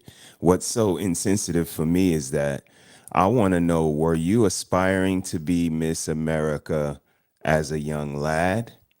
Did you think it was just as easy to become Miss America, just as easy as it was to become Brian the girl? So it's like, I want to be Brian the girl. Check, did that. Now I want to be Miss America. Check, did that. And this is the enabling when these other girls are standing around him applauding a 6 foot, 230 pound broad back Miss Vermont. Y'all are enabling this behavior and giving him the false confidence that he can perpetuate himself in a woman's world and not only be a woman, be one of the upper echelon women. Damn. This is not going to turn out well. Right. I mean, I can see if this person, Brian, had a body physique like a woman, and did all, because these women do a, like I said, these women, right, or a name like a woman, but these women do a lot. Like I said, this pageant shit is a lifestyle. It is not Yes, it something that a lot of these young women just go into. It is a lifestyle because it it, is. once you get that, it gives you potential for so many other things in this society for them. You know what I mean? And this is why they aspire to it. So they have to behave in a certain manner, moral compass, can't be in the limelight, be doing all kind of bullshit because you'll be kicked out of the Yes. pageant. You understand what I'm saying? Like it's some real Yes. strict rules and regulations when it comes to that shit. So to allow this man to walk in there and be on the ballot, I find it disrespectful. And I think it's our fault as women that's not complaining. All them women standing next to him, they should have been like, hell no. I don't care what kind of agenda, I'm walking out. Now you're going to have a pageant with just Brian's ass. That's how it needs to start to go down, because that was unacceptable. There still needs to be stipulations on where we step. All this is going to do and that was definitely one that needed to be a stipulation. All of this is going to do is add to the weight that's already on the back of the beauty pageants as a whole. And because they just had the Miss America, if I'm not mistaken, they just had Miss America pageant recently. Okay. And the lady from Texas, I think the girl from Texas won it, but they accused her of colluding with the sponsors because she was being sponsored by this one company before all of this happened. And she been to like you said, she went to the spa, she got the training and all the rest of this stuff. And the rest of the girls was jealous about this stuff. But I mean, those pageants are archaic. Absolutely. They're archaic to say the least. But what kills me is females. Their females are in charge of the pageant. The director of Miss America pageant is a female. Most of the board members are females, but they will continue to allow these girls to get up here and flaunt themselves or prostitute themselves in front of the whole nation, and then they throw in one question or something that makes them look intelligent, or they add some some community service and all the rest of that stuff to it to clean it up. So, but I mean, come on, it's a competition based on beauty. Okay, you throw intellect in there to appease somebody, but it's a contest based on beauty and all the rest and stereotypes. It gives them it kind of opens a door for them for their purpose, whatever business they want to go into, just to have successfully gotten through that, or even been in the pageant, not even necessarily winning, but when you win, of course, it opens up other doors and platforms for you for a year, right? Because they want you to expose yourself and promote this and that and such. So some of them have done some great things after this. After the understood, but they can, but the people who run the pageant, they can evolve this pageant into a higher form where women don't have to compete against each other based on how they look and how they swimsuit and their gowns fit them and all the rest of this stuff. I mean, you can't holler about how women are being treated or not treated in today's society, but at the same time, you want to sponsor archaic competitions that exploit women's bodies. Yeah, you get mad because you saw Paper Hilton sitting on that because of the agenda. Yeah, they get mad. Go ahead, Nick. I'm sorry. I was just saying, the agenda. It's just being, signed, sealed, and delivered easily. Yes. But one thing I've never understood recently when the votes and all the rest of this stuff came up, I never understood why white women stand so staunchly behind white men. When white women weren't allowed, black men could vote before white women could vote. White women couldn't vote before slavery and before 1921 unless they owned land, and then they had to own X amount of land, and if they got married, that land was taken from them and went to their husband. That's how George Washington became. George Washington was nowhere close to being a rich man. His wife was. His wife came from a very rich family. But when she married him, everything she owned got transferred over to him. Right. And white women to this day, they will let a white man tell them about their abortion, how to handle their bodies. They're, white men can walk around here and say, yeah, the best place for a woman is barefoot and pregnant. They sure as hell weren't talking about black women back when they said that. No. They was talking about the white woman. Yeah. And white women have been treated just as screwed up as anybody, as all the rest of these minorities out here. But they always stand behind these white men and act like everything they say is gravy, and they buy into all this shit. And people, I hear women say, when the Supreme Court had their abortion ruling, I heard women, say a bunch of men doing this and that. There's just as many women, if not more women. Yep, they're supposing it. Who push this theory that, that don't give a woman a choice for her body. Let the government do it. Those are women, just as many women pushing that thought as men. Yes. It's amazing, right? Where this world is coming to. I say, I don't know why they keep talking about it, because in judgment, when they go before the Lord, he'll take care of that. Right. So you think you're running it. You tell your wife she can't do this, she can't do that, she can't do this. It's just unbelievable to me. I mean, if I got to roll around and be pretty all day, I'm exhausted by 2:00. That's just too much for me. Right. For that to be, and the other flip side is importance. You were raised up as a teenager, they don't get it. They don't get that either. So I say, hey, go ahead and do what you do. But I think very attractive. I think there's a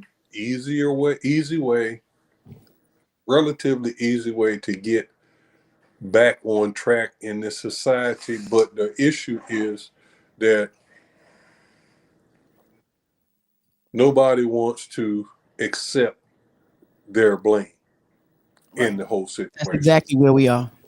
Nobody wants to accept their blame in it. Nobody wants to accept that they're part of the problem and not part of the damn solution, So, the fact that all these people went out here when that damn lottery, when the Powerball went up to what, $2 billion, everybody was out here buying a ticket for that.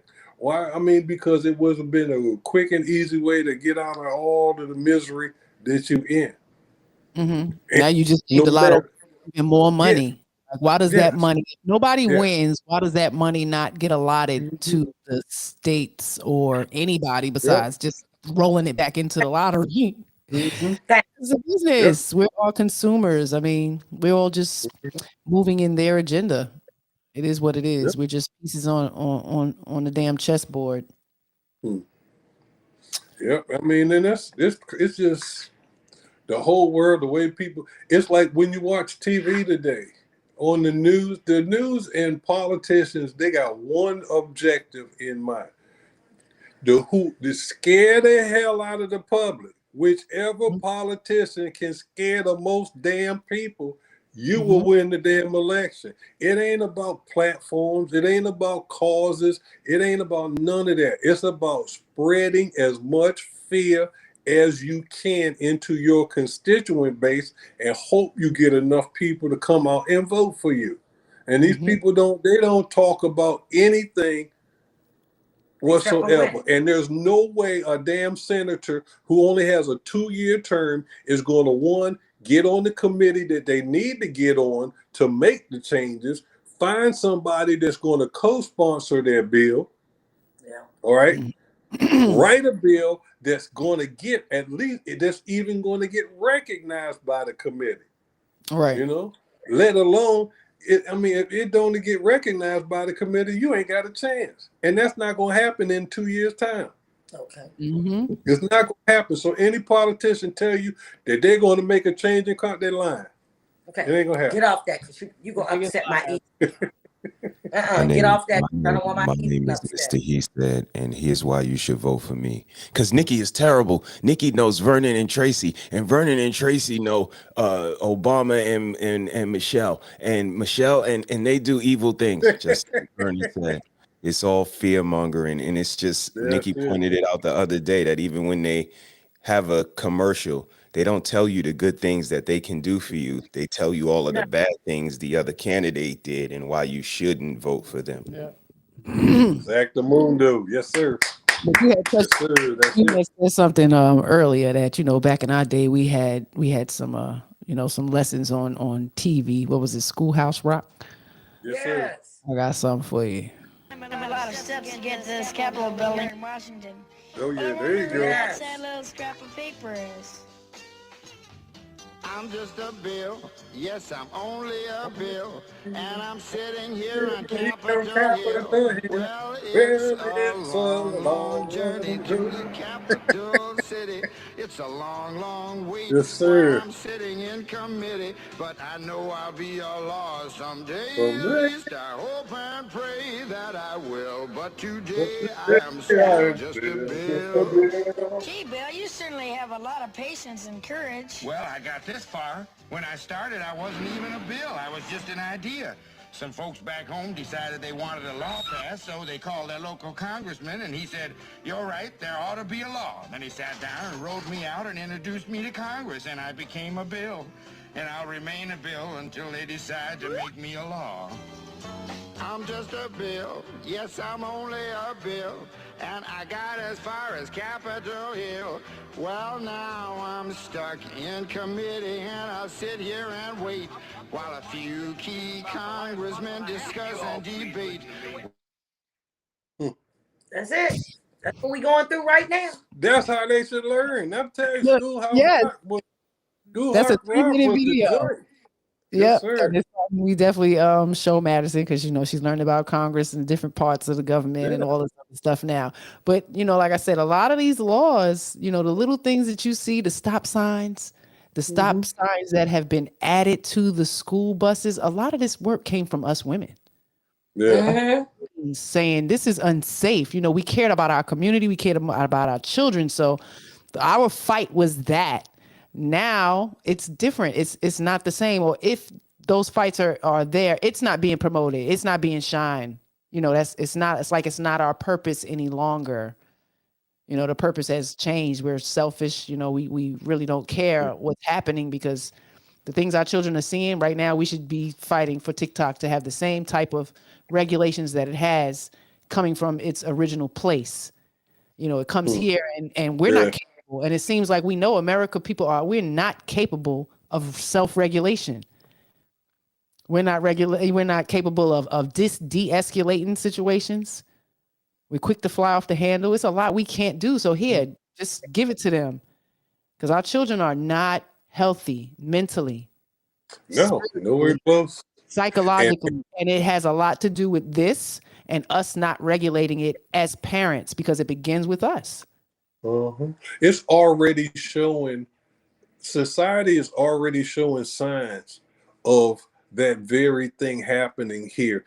There's right now, most cities can't even find people competent emotionally and mentally enough to be police officers. Yes. Our society, our safety is at risk right now.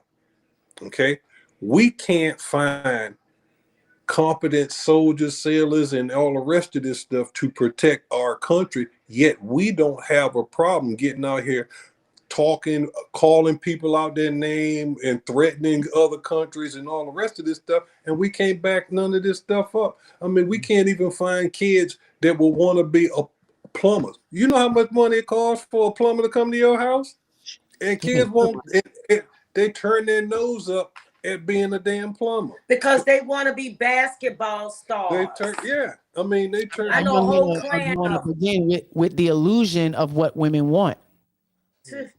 You know, and if women are saying, you know, they want these fast, because they don't appreciate and honor those average men, those hardworking average men. So our young men are not aspiring for those things. They want the fast cash and the fast money. Yeah. You know what I mean? We have a small selective few, or we're not even encouraging that, saying, yo, you about to get out of high school, go apply for them city jobs, man.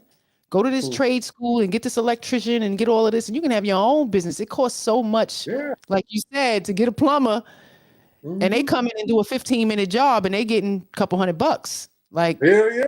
what the hell are y'all thinking? What are we teaching them? You know, I Well, I'm think gonna say this, Nikki. some I'm phones back. very privileged and honored to have a brother who can fix all the stuff I need. I want a new sink. Him and his guy came put it in.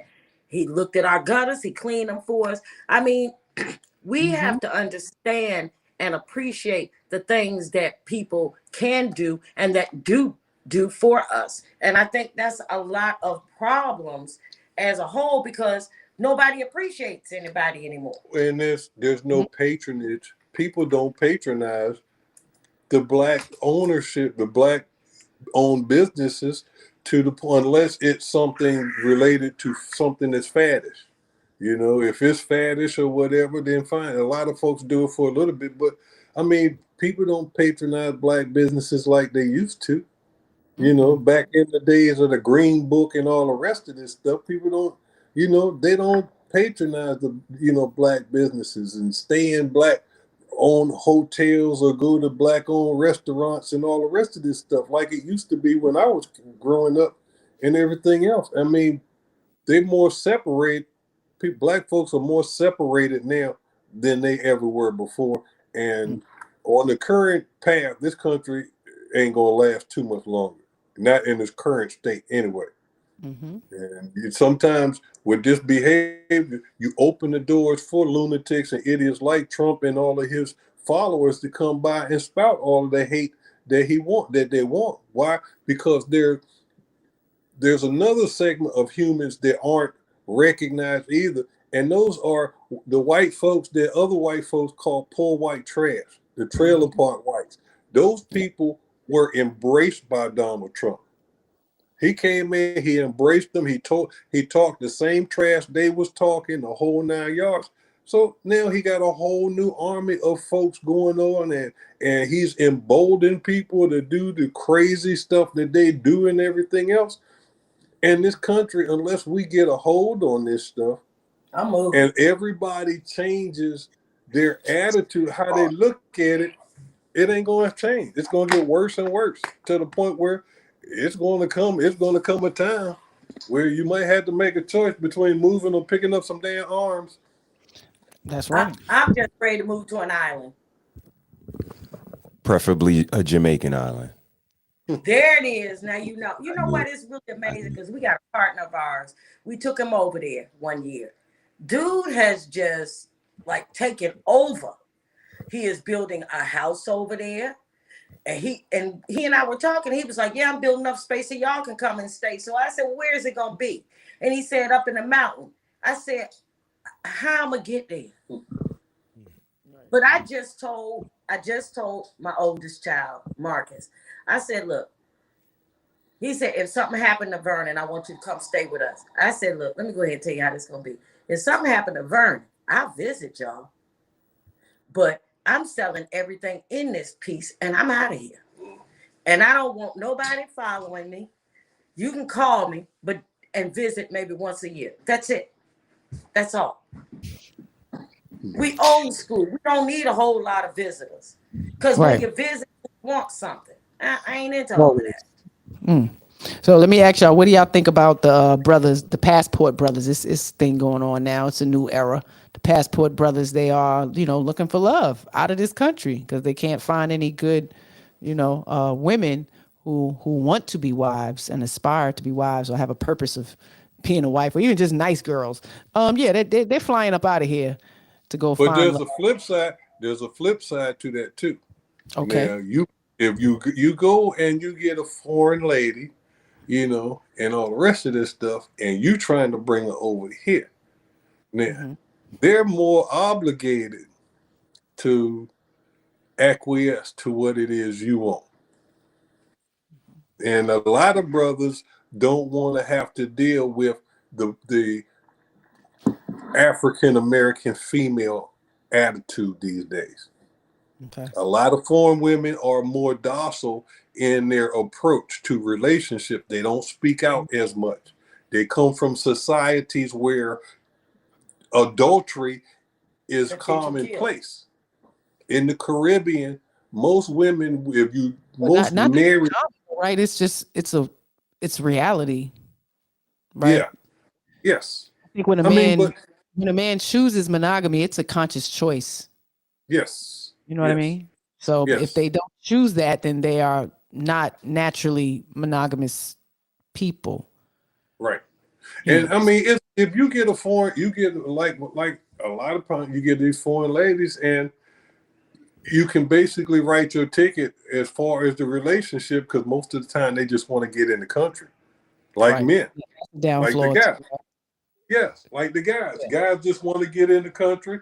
They'll do whatever the American woman tell them to do until they get their paperwork, until it Right. becomes legal. Once it becomes legal, then all bets are off. And it's this, Nick. I've been in the Navy. I've seen guys pay these girls for airline tickets from Europe to the United States, and we're talking about back in the day. It was already about $1,200. You know, so it's more than there. But these guys were buying these girls tickets to come to the country. As soon as the boat left, they took the ticket and cashed it in and never showed up. But But what about the shows that are on? That's what's killing me. the 90-Day The Fiance. 90-Day Fiance and the rest of this foolery. What is, look, Married at I know first there's sight. got to be some men in your state, lady. Something, ladies, get it together. I think shows like The Bachelor is just all it does is it's a platform for people to pimp themselves. Mm-hmm. Yeah. That's all it is. Because I don't think they're really looking for love. I think they just want, it's a part of their resume to be an artist or, in reality shows to get, the likes, attention, be pampered while you're there. All of it. That's not something, as a father, that's not something I could be proud of my daughter for. Okay. I would not be proud if I was watching TV and saw my daughter kissing all these guys, making out with them, doing all the rest of the stuff that they do. There's no way I could be proud of her. I wouldn't be proud of her for that. I would respect that it's her choice. Right. Here's the thing, y'all. You know what's so funny is look at some of the most prominent women in our society today and where they started from. And I'm just gonna pick one, just one. Meghan Markle. She's the girl that's married to Prince Harry. Yeah. Where did she start out? Didn't she start out like soap operas or one with the briefcase? And she was on and it's just make a deal. Let's make a deal. the people who we propel to high points of society seems to be some of the most ordinary people, right? Yeah. No excellence about them. Nothing. Well, we unique. considered excellence, 30 years ago. Science. I'm gonna be honest, Becky. I love me some Harry. I love him. I love him because he's Harry. balanced. Oh, yeah. Okay. Oh yeah. I love that dude. I really do. He seems like a great. Yeah. He's that regular prince in the fairy tale. You know what I mean? He's the one who took the regular girl, and it's only because he was the second son, so he's not next to reign, be king. So it's like, I don't think it would have been as acceptable if he was the firstborn son. You know what I mean? No. Right? Yeah, because Tracy knows she's into all of that. She loved that. Look, I'm gonna tell you honestly, I love, like I said, I love me some Harry. I could sit down and have a conversation with that young man, but I really could.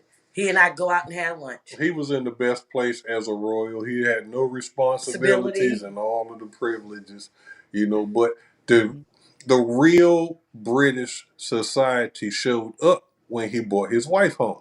Oh, when he brought Megan home, and everybody realized that he was serious, and that's when That's when all of that's when Ugly reared his head and reminded Britain that you guys got just as much or maybe more racial problems as we got. Right. Because you got a community of black folks of Caribbean and all the rest of this stuff, Ethiopian, that you bury and you keep hidden in their own little corner of England. And you look at the government, they don't have black folks. They don't have no black folks in their government. If they do, it ain't a whole lot of them. They don't have a lot of black folks in position of authority or anything over there. But all of that stuff comes and it rears its head. But I would recommend that every black person that has the capability, get a passport and go out of the country somewhere. Yep. Look at how other black folks live. Yep. I've been to Africa twice in my lifetime. Mm-hmm. I can tell you right now, if your name ain't Chris Rock, Robin Roberts, Beyonce, or anybody else, you won't get the respect they get when they go to Africa. Right. They get respect because of who they are and their celebrity status. Right. Other folks like us, when you go to Africa and you go into a bar, people come up to you and they look at you and they say, "Oh, you from America?" "Yeah." "You're not real black." Yeah, they'll tell you that. "Excuse me?" Mm-hmm. No, you're not real black. You come from descendants who either lost the tribal war and were sold into slavery, or you were part of a nomadic tribe that was sold into slavery. Mm-hmm. And they will tell you that in a heartbeat. They have no record. They have no conscious thought of what the slavery here was like. Right. Right. Yeah. The I had a experience part. you've been taught. Exactly. I had a partner who his fiance is from Johannesburg, South Africa. 2 years ago, he brought her over here and they went and they was going to different places in the United States. And I told him, I said, "Look, you need to take her up to DC and go to the African American Cultural Museum and then see how, from her point of view, from the African point of view, what they really thought about slavery." Right. Nikki, that chick had zero idea, zero knowledge of what slavery was like over here in this country. Not us. She didn't have a clue. They're not teaching it there. They're not teaching No. the American. Okay. And a lot of them don't want to talk about it because they're embarrassed of their part that they played in slavery. And a lot of them will whitewash it and won't even talk to you about it.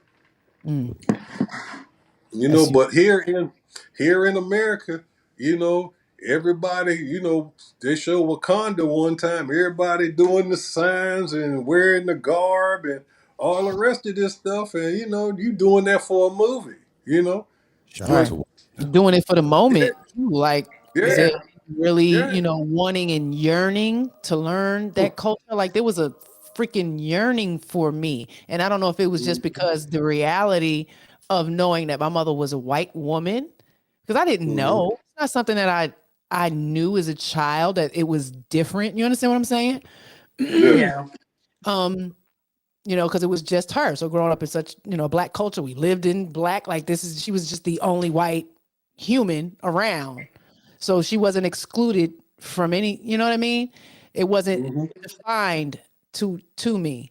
I mean, and the kicker is, on her birth certificate, it says Negro. It's amazing. Shout out to the United States of America. Yeah, y'all know. Love you, mother. To the point where my identity was confusing growing up, because I would walk in stores and people would start talking Spanish and would tell me that I'm Spanish and tell me I'm Puerto Rican and tell me this. So it was quite confusing growing up with that identity. But me knowing that blackness came from my father and it being pointed out on multiple occasions from the Israelites, how lucky I was, I had this drop of, African in me. It made me hunger for it. Like you said, we had to go to the library and look up stuff. I had to go to the library and find books about Africa, You know what I mean? And it's so much in abundance, knowing that, it was multiple countries. I didn't understand that this continent had 52 separate entities and, traditions and cultures and ways of life. I had no clue. Because when you think about Africa, you think everybody's living the same way, and it's not. No, No. it's nowhere close to. No. Africa is nowhere close to what America actually visualizes it to be. I mean, you go over there, and most people think that Africans still live in grass huts and all the rest of this stuff. They don't understand that there's cities and all the rest of this stuff over here. But my thing is, And with, my thing is, tribes yeah, and stuff, but there's an abundance of cities. exactly. There's urban aspect to. Robin Roberts has a production, Rockin' Roberts production. She did a piece on Ghana. Ghana is the closest thing right now that Africa has to a Wakanda. They have a good technology hub. They got young black entrepreneurs trying to make moves and make differences over there. My thing is, all these people going to see these Wakanda movies, Black Panther movies, wearing the garb and doing the salute and all of that stuff. Take all of that enthusiasm and energy and do a little. Won't you do some? Yeah, do some of your own investigation and invest in some of these African startup companies or some of these black startup companies in the United States. Don't just sit up there and I think it's terrible that people would go through all this trouble to be seen at a movie. Well, I'm gonna interject something real quick.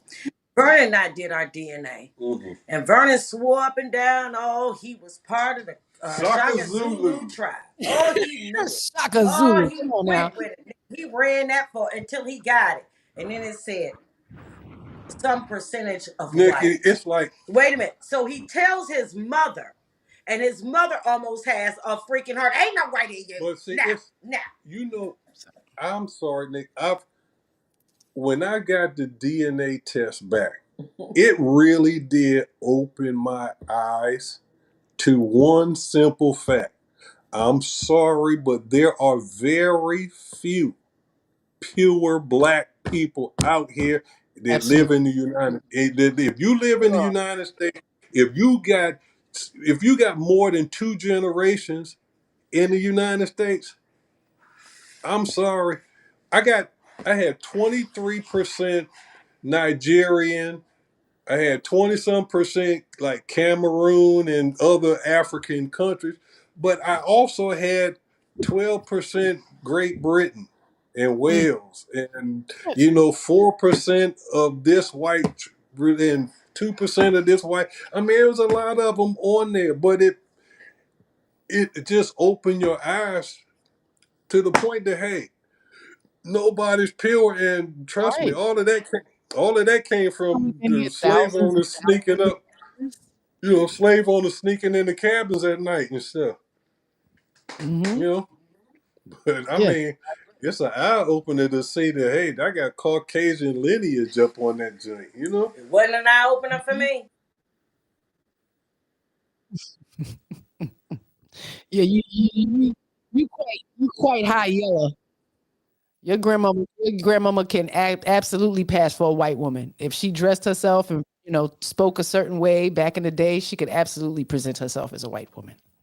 Nikki, when Tracy got her results back, it said Swedish. It said Swedish. It said Swedish on there, right? So first thing came out of Tracy's mouth was, I wonder what a black Swedish person looked like. Nikki, she Googled that, and when the picture came up, I almost had a stroke. She almost fell out of her chair because the girl in the picture looked just like her. And of course,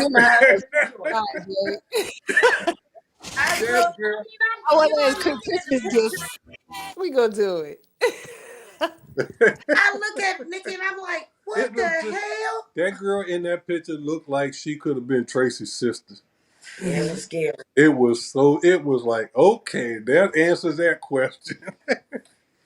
That is something. And I mean, I can imagine, the reflection that people have when they get these things, because you think you're something and you're really not. Like, you know, Now because I don't want.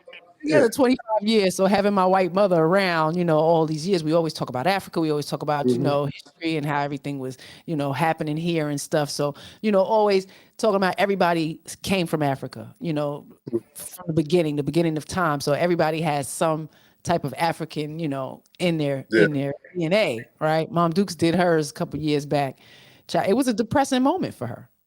For a depressing moment, it said 0 African, any type of African in her you know, DNA, but it did say 2% of Native American, but fully Italian and Greek was the main, you know, the large percentages on there. But she was amazed by it. Like, it was a little, you know, depressing. It kind of, you know, hit her hard, you know, because think like I said, in reality, you know, the birth certificate says Negro.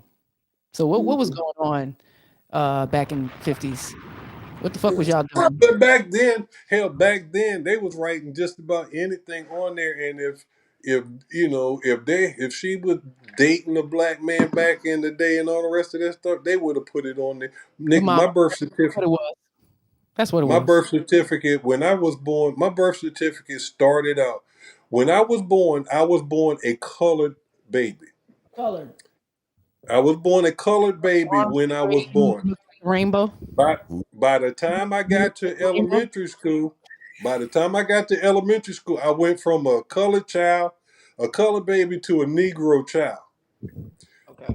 By the time I got out of elementary school, I went from a Negro child to a black child. When I graduated from high school, I was still a black child, but by the time I got down to college, I had changed from a black child to an African American man. Now I think I done been everything a black man could possibly be these days when it comes to racial status. Well, that's You know? me. I've always been black. No, I've been all of them. I'm just saying. I've always been black. I've been colored. I've been I ain't never been Negro. colored. I've been black. I've been all. Baby, of I'm them. not as old as you, so I can't be all those things. Oh man, it's something. Whose chocolated babies is these? I mean, it is what it is. So I got That's sometimes how you have to see. for the mixed people, you know, who do come from both. You know, you have one, you know, white parent and one black parent. You know, because most people say one speck of black, you black. So of course we're gonna walk this because society says we are. You know, and when the world sees me, that's what they see first. They see the color of my skin. I don't care what you say, but you see that first. Most, you know, I've had we lived in the Adirondack Mountains, and I had some conversations with white people, and, you know, just to have them ask me, like, if I claim black, am I not allowed to claim white? You know what I mean? Like, I couldn't have people wanting to identify as anything, but I literally can identify as a white woman because I am half white. You know what I mean? If we want to look at it like that. But why can't we just identify ourselves as human beings? Because human beings there's one thing that human beings can't resist, and I don't care what the stakes are. Human beings cannot resist putting people in groups or categories. And they will always, you can take away racial category off of every single form. They're going to find another way to categorize you, because that's what human beings do. They put people in categories. Even the black folks. Yeah. Let's take the HBCUs. For every fraternity that was started, there's a counter fraternity or sorority to that.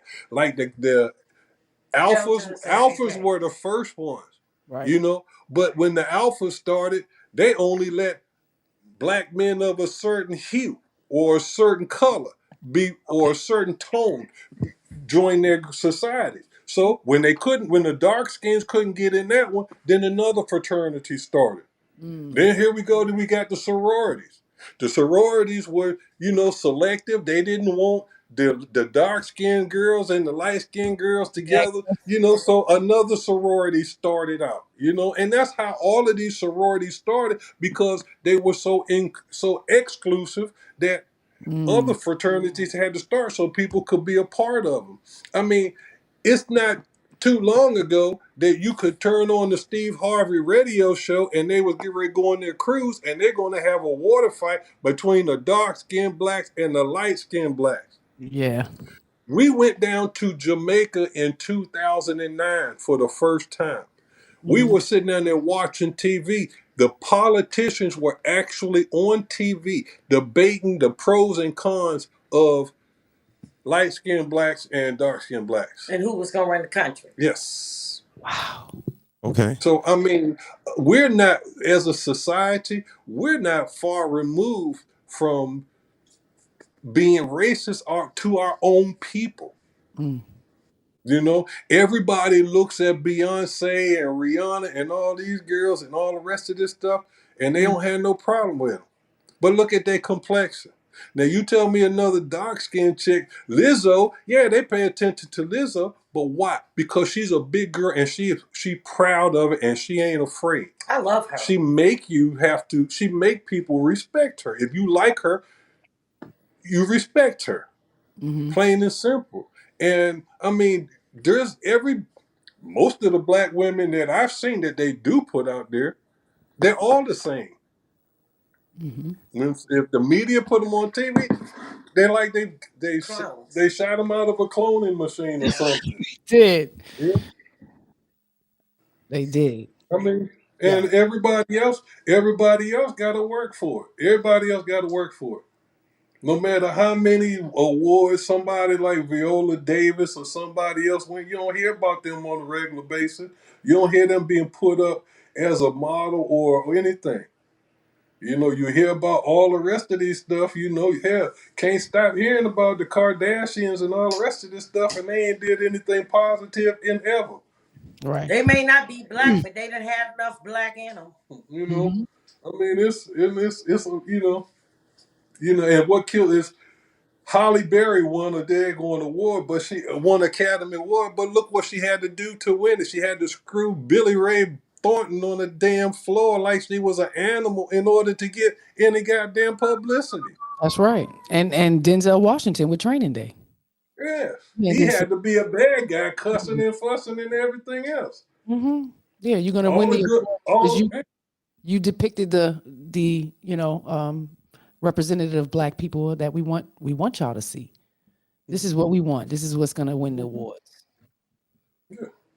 I remember when my grandmother and my aunt would get together and they would talk, and I think my grandma was on her second husband, maybe. And my aunt said, well, Lord, somebody, not my aunt, but somebody else said, Lord, you sure do like them dark, don't you? My grandmother looked at him and said, do you see my complexion? The darker the berry, baby, the sweeter the juice. I was like, I never understood that. I didn't get it. Then as I got older, I was like, well, maybe that's what it is. But it just amazes me that that you look at somebody, see what their complexion is or what the grade of hair they have, and then you make your choice from that representation. And I think it's downright foolish. I personally say, date who you want, marry who you want, but be happy. That's me. But, most people can't handle that. Most people just ain't ready for all of that. And they definitely ain't ready for us. Because one question I get more than anything else is, what are you? I'm a woman. What the heck are you? Me too. What are you? Yeah, what are you? I know you're not all black. That's what they say. I know you're not all black. What are you, Puerto Rican? No, they never say that. They ask that one question of, what are you? Well, Nikki, they don't ask me what I am. No. They just assume I'm Jamaican, so. That's true. That is very true. What can I say? They assume. You have that Jamaican look. Me and Tracy was coming through the airport, and we was going to, I think we was going we was coming back. We was coming back from Jamaica. The customs, people at customs stopped Tracy and they questioned her because they thought I was a Rastafarian who had come back from Jamaica, cut my hair, and changed my identity and was bringing my Puerto Rican wife into the country. Yeah. That was a lot of assuming. Yeah, it's the truth. It's the truth. I mean, black men don't get no benefit of the doubt anywhere. And I mean, I got a head full of dreads, so I guess she assumed that I had been with this brother for a while, and I'm gonna bring my Puerto Rican self to the United States. Yeah, they I thought just I didn't. was. I didn't get that. They thought I was some kind of Rasta, a fugitive Rastafarian or something. I said, Lord have mercy, people. I said, do I really look Jamaican to you? So I got a question for you guys. And the current climate that we're in, as far as men and women, and like Nikki was telling y'all about brothers going out of the country to find wives, what would be you guys' advice for two young people looking to be married one day? What would you say to those two young people? Go ahead, you go first. You got. My thing is your heart in it? Is this the person that you see yourself with through the good, the bad, the ups, the downs, for the rest of your life? I have grandchildren. I have granddaughters who have dated young men for long periods of time. My oldest, she dated her gentleman, her boyfriend, for 6 years, but he wasn't going in the same direction she was going in, so she had to cut him loose, which I was very proud of. My other granddaughter, unfortunately, does not have that backbone of saying, hey, look, this is, we together, so we gonna work this out together. And that to me is a problem. And I know that when I was in, especially high school, every dark brother that went to Indian River High School wanted to date me. And I couldn't understand why. So it's just not, I don't care what color you are personally. You can be white, black, orange, red, we good. I think that in a relationship, the most important thing is that you be honest with yourself, what you want, how you want things to go. You have to talk about those things before you get married. You can't wait till you get married. You can't bring assumptions into your relationship. My advice is get counseling before you get into marriage. Even if you have to sit down and write you a contract out between the two of you guys, I think that's the best thing that you can do, is sit down at the kitchen table and go over everything and write a contract down. All you got to do to get it is get it notarized, and then guess what? It becomes a legal document then. But I think people should do a contract, plain and simple, and put everything in it. You put it in writing, it becomes real. You can say it all day. It's not going to become real. Put it in writing, it becomes real. It keeps you focused, and you will be more than likely, you will do your best to stick to those contracts. Me and Tracy did it for after year 7 in our relationship. We sat down. We still negotiate. We sat down on our anniversary every year after that, and we honestly and actually sat down and we wrote a contract that would last the whole year. And the only time you could change it was on the anniversary. You couldn't change it not a second after that contract was signed. You had to live by it. And it made it prenup in the marriage. Yes, it changed the dynamics. And all we're talking about things like Tracy would say, okay, guess what? I don't wash cars. I don't take the trash out. No problem. I wash cars. I take the trash out. But, I don't want to do this, that, and the other thing. And you iron those little things out. How are we going to raise the kids? Okay, we're going to agree that this is the type of discipline we want to do, or this is what we need. This is the religion we want them to come up, or we want them to be agnostic, or whatever. Right. It came down to, we had to teach the kids financial responsibility. We would give them an allowance. But we would tax the allowance. Right. And we would, if we gave them $20, we take about $1.50 out of it or whatever. We put it in a jar, and just like with the government, at the end of the year, you file your tax return. Guess what? You got money coming back. And we're going to take the money we put in the jar, and we're going to decide as a family how we're going to spend it. Right. But that teaches them financial responsibility at the same time. But those are things that people don't talk about before they get married. Now, And those are the things that they need to talk about before they get married. Talk, talk, talk, and leave the baggage at home.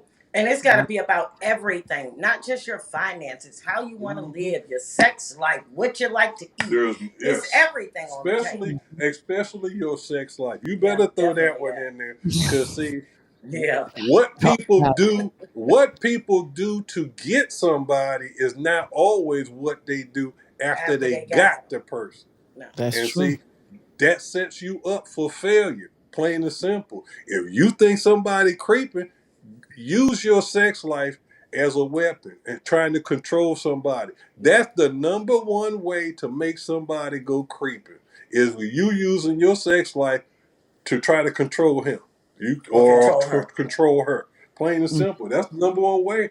You'll lose them quick. Vernon and I Right. still negotiate on a lot of things. I mean, we've been married over 30 years and we still negotiate certain things. There have been times like, Wait, Tracy. So you saying over 30 years you being a awesome submissive wife, that he has not controlled the dynamic of the marriage 100%. You guys communicate and you negotiate. Is that what I'm hearing? that's exactly what you're hearing. Okay.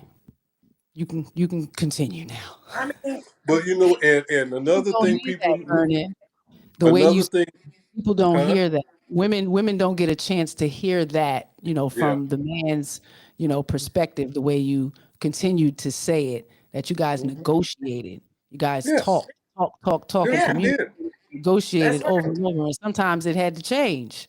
It's like one of the things that still stays from our original negotiation is Tracy controls the TV in the bedroom, and I control the TV in the living room. So when I come in the bedroom, there's no arguing about what's on TV, because I already know. The rule. Tracy controls the TV in the bedroom. So if we watching a home improvement show, or we watching a cooking show, or we watching a Hallmark holiday Christmas show in the middle of July, that's what it is, because that's the agreement we made. See? So I don't have no problem. And when she come out in the living room, she knows that she might have to watch some Korean dub drama on Netflix or something, because or anime or something like that, because that's what I'm into nowadays. So if she come in the living room, there's no complaining about anything, because she already knows that I control the TV in the living room. She controls the TV in the bed. We don't argue about it. it's a waste of time. I mean, it's a waste of time. So for us, we redo it every year, and nothing is off the table. Everything, sex, religion, money. I want to go hang out with my boys. It is what it is. And too many women, they willing to do all that negotiating, but they ain't willing to stick with it. We stick with ours. We do stick with ours. I mean, I think a long time ago, you and I even negotiated on who sleeps on one side of the bed. Yeah, didn't we? one side of the bed we sleep on. Yeah. But that's not everything. That's not, if you 30 and below, you ain't got a common sense to even understand that. There's no compromise nowadays. No. We compromise. Well, see, but that's just it, Nikki. Compromise. See, people get confused. Compromise, it gets treated just like discipline gets treated in people's mind. See, people feel like compromise is a 50-50 thing. And it's not. It ain't 50-50. No, it ain't. Compromise means you accept that you ain't gonna get your way today, and guess what? You might not get your way tomorrow, but you'll get your way this day, and this day. That's how life works. You don't always, it ain't going to always be 50-50. Sometimes it's her way. Sometimes it's my way.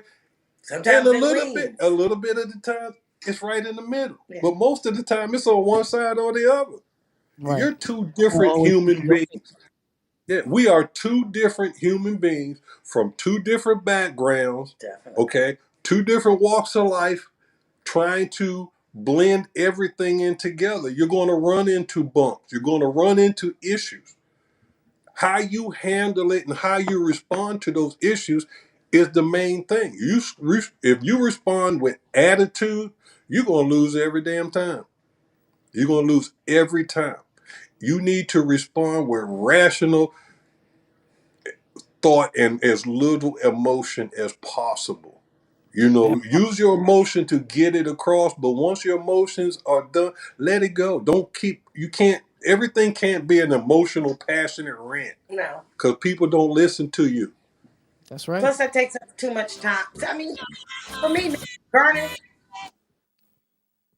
Vernon watches the Redskins in the living room. I watch the Steelers in the bedroom. Oh, excuse me, the Commanders. And that's how it is. I'll come out there like, how y'all doing? You know, that kind of thing. How y'all out there doing? That's it. Mm-hmm. Yeah, opposing teams. That's unique because I mean they We go got, hard. Like, what are you gonna we do with got, all Go the hard paraphernalia in the paint. we that got two has the flags. whole name, sir? We got two flags in front of our house. Yeah. We You have got ruled we today. got the Steeler flag, Yep. and we got the Washington flag. Now, Beautiful. the thing is, when your team Commanders. lose, I don't call them the Commanders, and you need to stop calling them the Commanders too. Ooh, slow it down. When That's who the hell they when your are. team lose, your flag gets dipped. Yeah. It has to dip the go flag. fly at half mast, and Yep. the other, if your team win, it goes up. Girl, my flag. I put my flag in the closet. But Nikki, we do it in the Oh, neighborhood. I mean, we will remind people that, hey, yo, drop that flag. You know, but right. the funny part, That's how it is. the funny part is when people see us in the grocery store and Tracy got her Steelers stuff on, I got my Washington stuff They on. ask us how we The stay first married. question they ask us is, "That don't mess with your marriage?" Mm-hmm. And A I'm little like, I don't consistency understand. is healthy. I don't understand why would that mess? You think I would divorce my wife because we don't like the same football team? Right. I Smart. mean, me and Tracy don't even have the same political. We don't always see eye to eye on politics either. No. But Mm-hmm. we've always respected each other's right to have a different opinion. Yeah. Just That's because you have a different, just because y'all have different opinions on stuff, it's not a deal breaker. No. It should be embraced that you can have different opinion and it not affect your relationship. that's right. Indeed. That's just We like, agree. okay, even, and I know this sounds trivial, but that's just like this. You get in bed, he got his space, I got my space. Usually there's a big space in the middle, but we've got our own spaces. Zip code. Yeah, we got our own. Yeah, we do have our own zip codes when it comes to the bed. Yeah, temperature. I personally, I have told Vernon on some occasion, I love you, but I love that bed. It is what it is. When Vernon wants to go hang out with his dudes, I'm like, all right, bye. See you. Bye bye. Be right in this Like when he bed. goes up to go get his mom sometime, I'm like, no, I'm staying home. I'll cook y'all a meal when you get here. Mm-hmm. But you just everything when you first get together, oh, it's all love and sex and how cute you are. And hey girl, I like you in them drawers and whatnot. As you get older, you still feel that way, but things have shifted. Okay, Mm-hmm. let's get. Yeah. We're gonna now. As far as sex goes in a relationship, Oh, that where we're going. as far as you got sex, I don't care what nobody say. Sex is going to be an important part of your relationship. Plain and simple. It is going to be an important part of your relationship.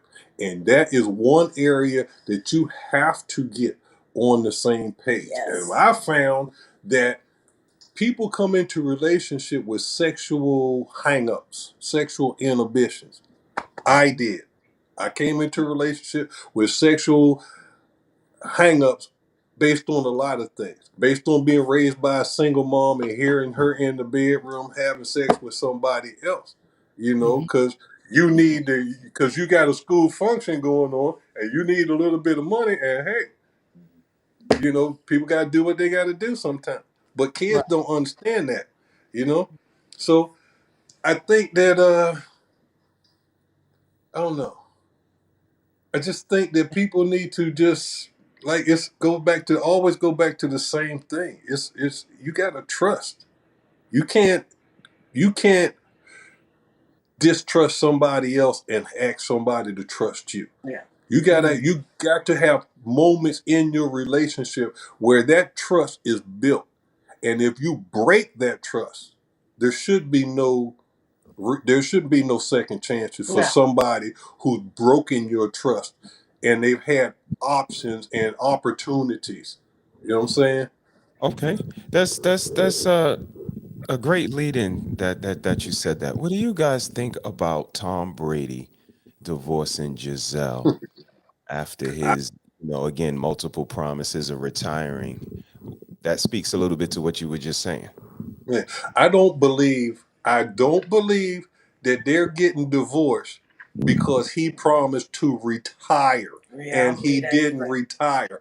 He's getting divorced because she got tired of the real Tom Brady. Yeah. The Tom Brady that nobody else sees. Right. The Tom Brady that people deny exists. Mm-hmm. People don't understand. Giselle was number 2 in the beginning anyway. She wasn't his first one. He had a child by somebody else before he even got with Giselle. Giselle she's not the number, she wasn't number 1. She was number 2. And what happens when number 2 marries number 1? Number 2 don't trust number 1. If they're getting divorced because Tom Brady was being Tom Brady and he was out here breaking her trust, being selfish or self-centered, or a combination of all of that. Well, I have a question for you all. Mm-hmm. If let's say you married someone else, okay, and then you divorced and you married your husband, would your husband be allowed in your house? Your ex-husband be allowed in your house? If we're still friends, I mean, in what If capacity? you have a child by your first husband and you have children by your second husband, is he allowed to come to your home? Yes, we have children together, and I would believe that, the man I'm divorcing, even though we're divorced, the type of person that I am and the type of person he would have to be, we're still communicative. It's a respectful relationship. So I couldn't see, it being like a demand to say, this person is not allowed in our home. Now, I wouldn't allow him in the home with my husband not there. You know what I mean? Right. Yeah, no, I wouldn't be me personally. For us, being that I Mhm. was married before, Right. people can't understand how I allow my ex-husband to come here. He I has a mean, child by me. Verna has a child by me. They're siblings, but we ain't got nothing in common. I mean, we got just the kids in common. And I have stated that to other people, and they like, you mean to tell me Vernon let him come in the house? Whoa, whoa, whoa, whoa, whoa. Well, my husband is very secure in who he is. So we're good with that. And that's something that I know other people have gone through. I have a friend of mine that has remarried, and his ex came to the house for during the holiday. And she flipped out. I'm like, but you're with him and he's married to you, so why do you care? So if you two got separated, or if Sean decides to leave and y'all still good, but you remarried, how are y'all gonna feel about that?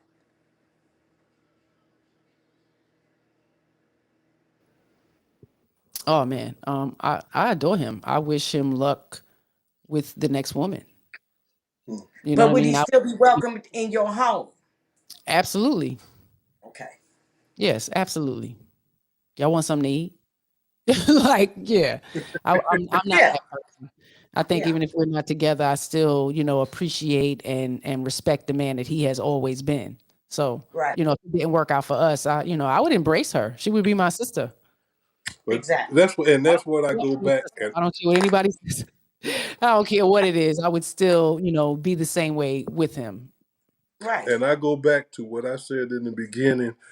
It's about the person that you are and that you choose to be. Because you, and like I said before, you and Sean, you open your eyes to the possibility that there are just as many people in this world. There's that many possibilities to get out of whatever situation you guys are in. You don't let one If you fail at one attempt, you don't let that hamper you. You don't let that define your decision or who you are. You continue until you achieve the goal that you want. And that's how you have to look at life. Plain and simple. You have to look at life that way. Because if you don't, you'll get ate up all the time. You can't, and some of the people that really piss me off the most are the people who are so afraid that they won't even try. But see, here's the thing, brother V. They have a word for that, and it kind of wraps up what you were saying a little earlier about putting people in boxes and how we like to do that. They call it struggle love nowadays. They have a word for it, and they don't like to do it. All of that coming up together and seeing you through the good and the bad. Nah, they not with all of that. They want you already polished, because again, people look at that as struggle love, and that's not something that's looked at positively. And we don't, like you said earlier, that people put you in a box. I'm not sure if we put you in a box or if you already come with a label. We just read the label. Again, you're black, I see that. You light skinned, I see that. You're a woman, I see that. So I'm not necessarily putting you in a box. I'm just kind of reading the label that comes along with you. You're a little argumentative. That's your label. I'm just reading it. This is how you're perceived. This is how you act. And again, I absolutely see your point of view, but sometimes I think people absolutely come with their label already predetermined and disclosed. We just have to read it. And when we do read it, Yeah, they get upset with us for being perceptive and able to read their label. But and then exactly. exactly what you said, don't put me in a box. And it's like, I'm not putting you in a box. I'm reflecting on my experience with you. The way that you're acting and how I'm perceiving you is what I'm making my assessment on. So what do you think about that the young people call it struggle love, and they don't want to do that nowadays? But That's why they're going from one person to another person. That's why they're never going to understand the concept of loving someone. And loving does not mean it's just about sex and having kids. It means when the struggle is there, y'all got to put your heads together and work that out. I mean, I don't get the young folks because we too old for that. and my thing is that you'll never. Oh, and their He was Wi-Fi is about to drop a excellent. bomb Right, on right. y'all. He really was. He was about to drop a We bomb. wait for him to come back in, and they say your Wi-Fi is looking great. Yeah. Oh, we appreciate it. Shout out to everybody checking in. Sir Hell just peeped in. Shout out to Wally. Wally on the check in. Army vet. We just chopping it up with two of the nearest and dearest to our heart, the Prathers, Yes. and let them know how long we knew them. Yes, we have known them 18 years. Great mentors. Yeah, hubby is in there chefing it up. Smell them beef ribs. Y'all want some? Yeah, a great building session, talking about relationships and just, society and what's happening. But that was a great question, babe. And Vernon was about to spit it. Spit it. You might have to go out and come back in. We'll be here. Oh, I think they coming through.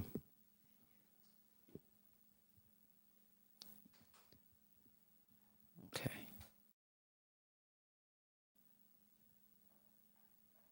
All right, y'all.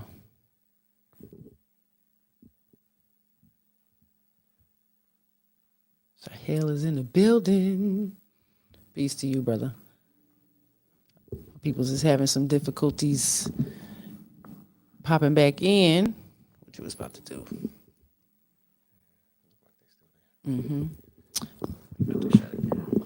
Yep. Shout out to everybody that's checking in. It was an amazing chop up with this amazing couple. We've been knowing them for almost 20 years now.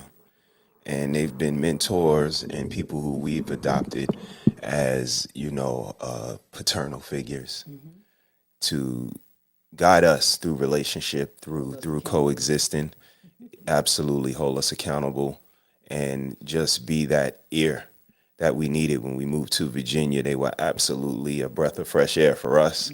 As a young married couple, they gave us something to look up to, gave us a social outlet to frequent, and also gave us safe spaces individually to come and share and build. And we absolutely appreciate them and everything that they've done for us over the years.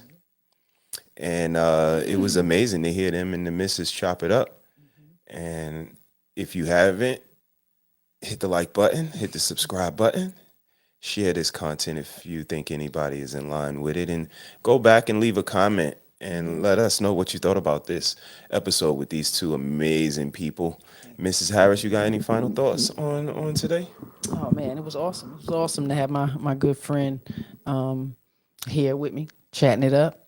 Vernon has been a great paternal figure in my life, kind of a godfather, if you will.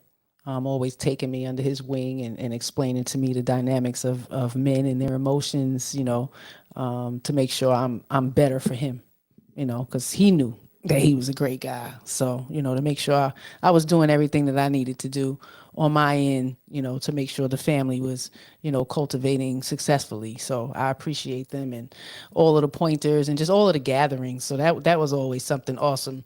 Always planning like couple engagements where, we have these little contests and game nights and stuff like that. So that's something that we all might need to get back into. Because a lot of us don't really have many married couples, to build with together and really, be transparent and just try to build, stronger families and communities. So we need that.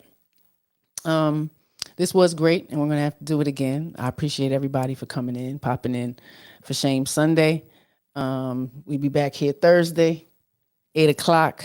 We'll be on tonight, Sir Hale. Oh, we'll be on tonight, Sir Hale. So, everybody enjoy y'all dinner. Yeah, shout out to Sir Hale. So we getting ready for dinner, and you guys enjoy the rest of your week. Be kind to somebody besides yourself is always a great leeway for the day. So good night.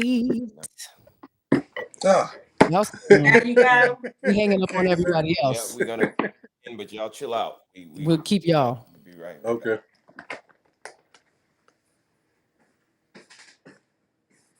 Everything in creation and in physical form has its own fundamental resonant frequencies.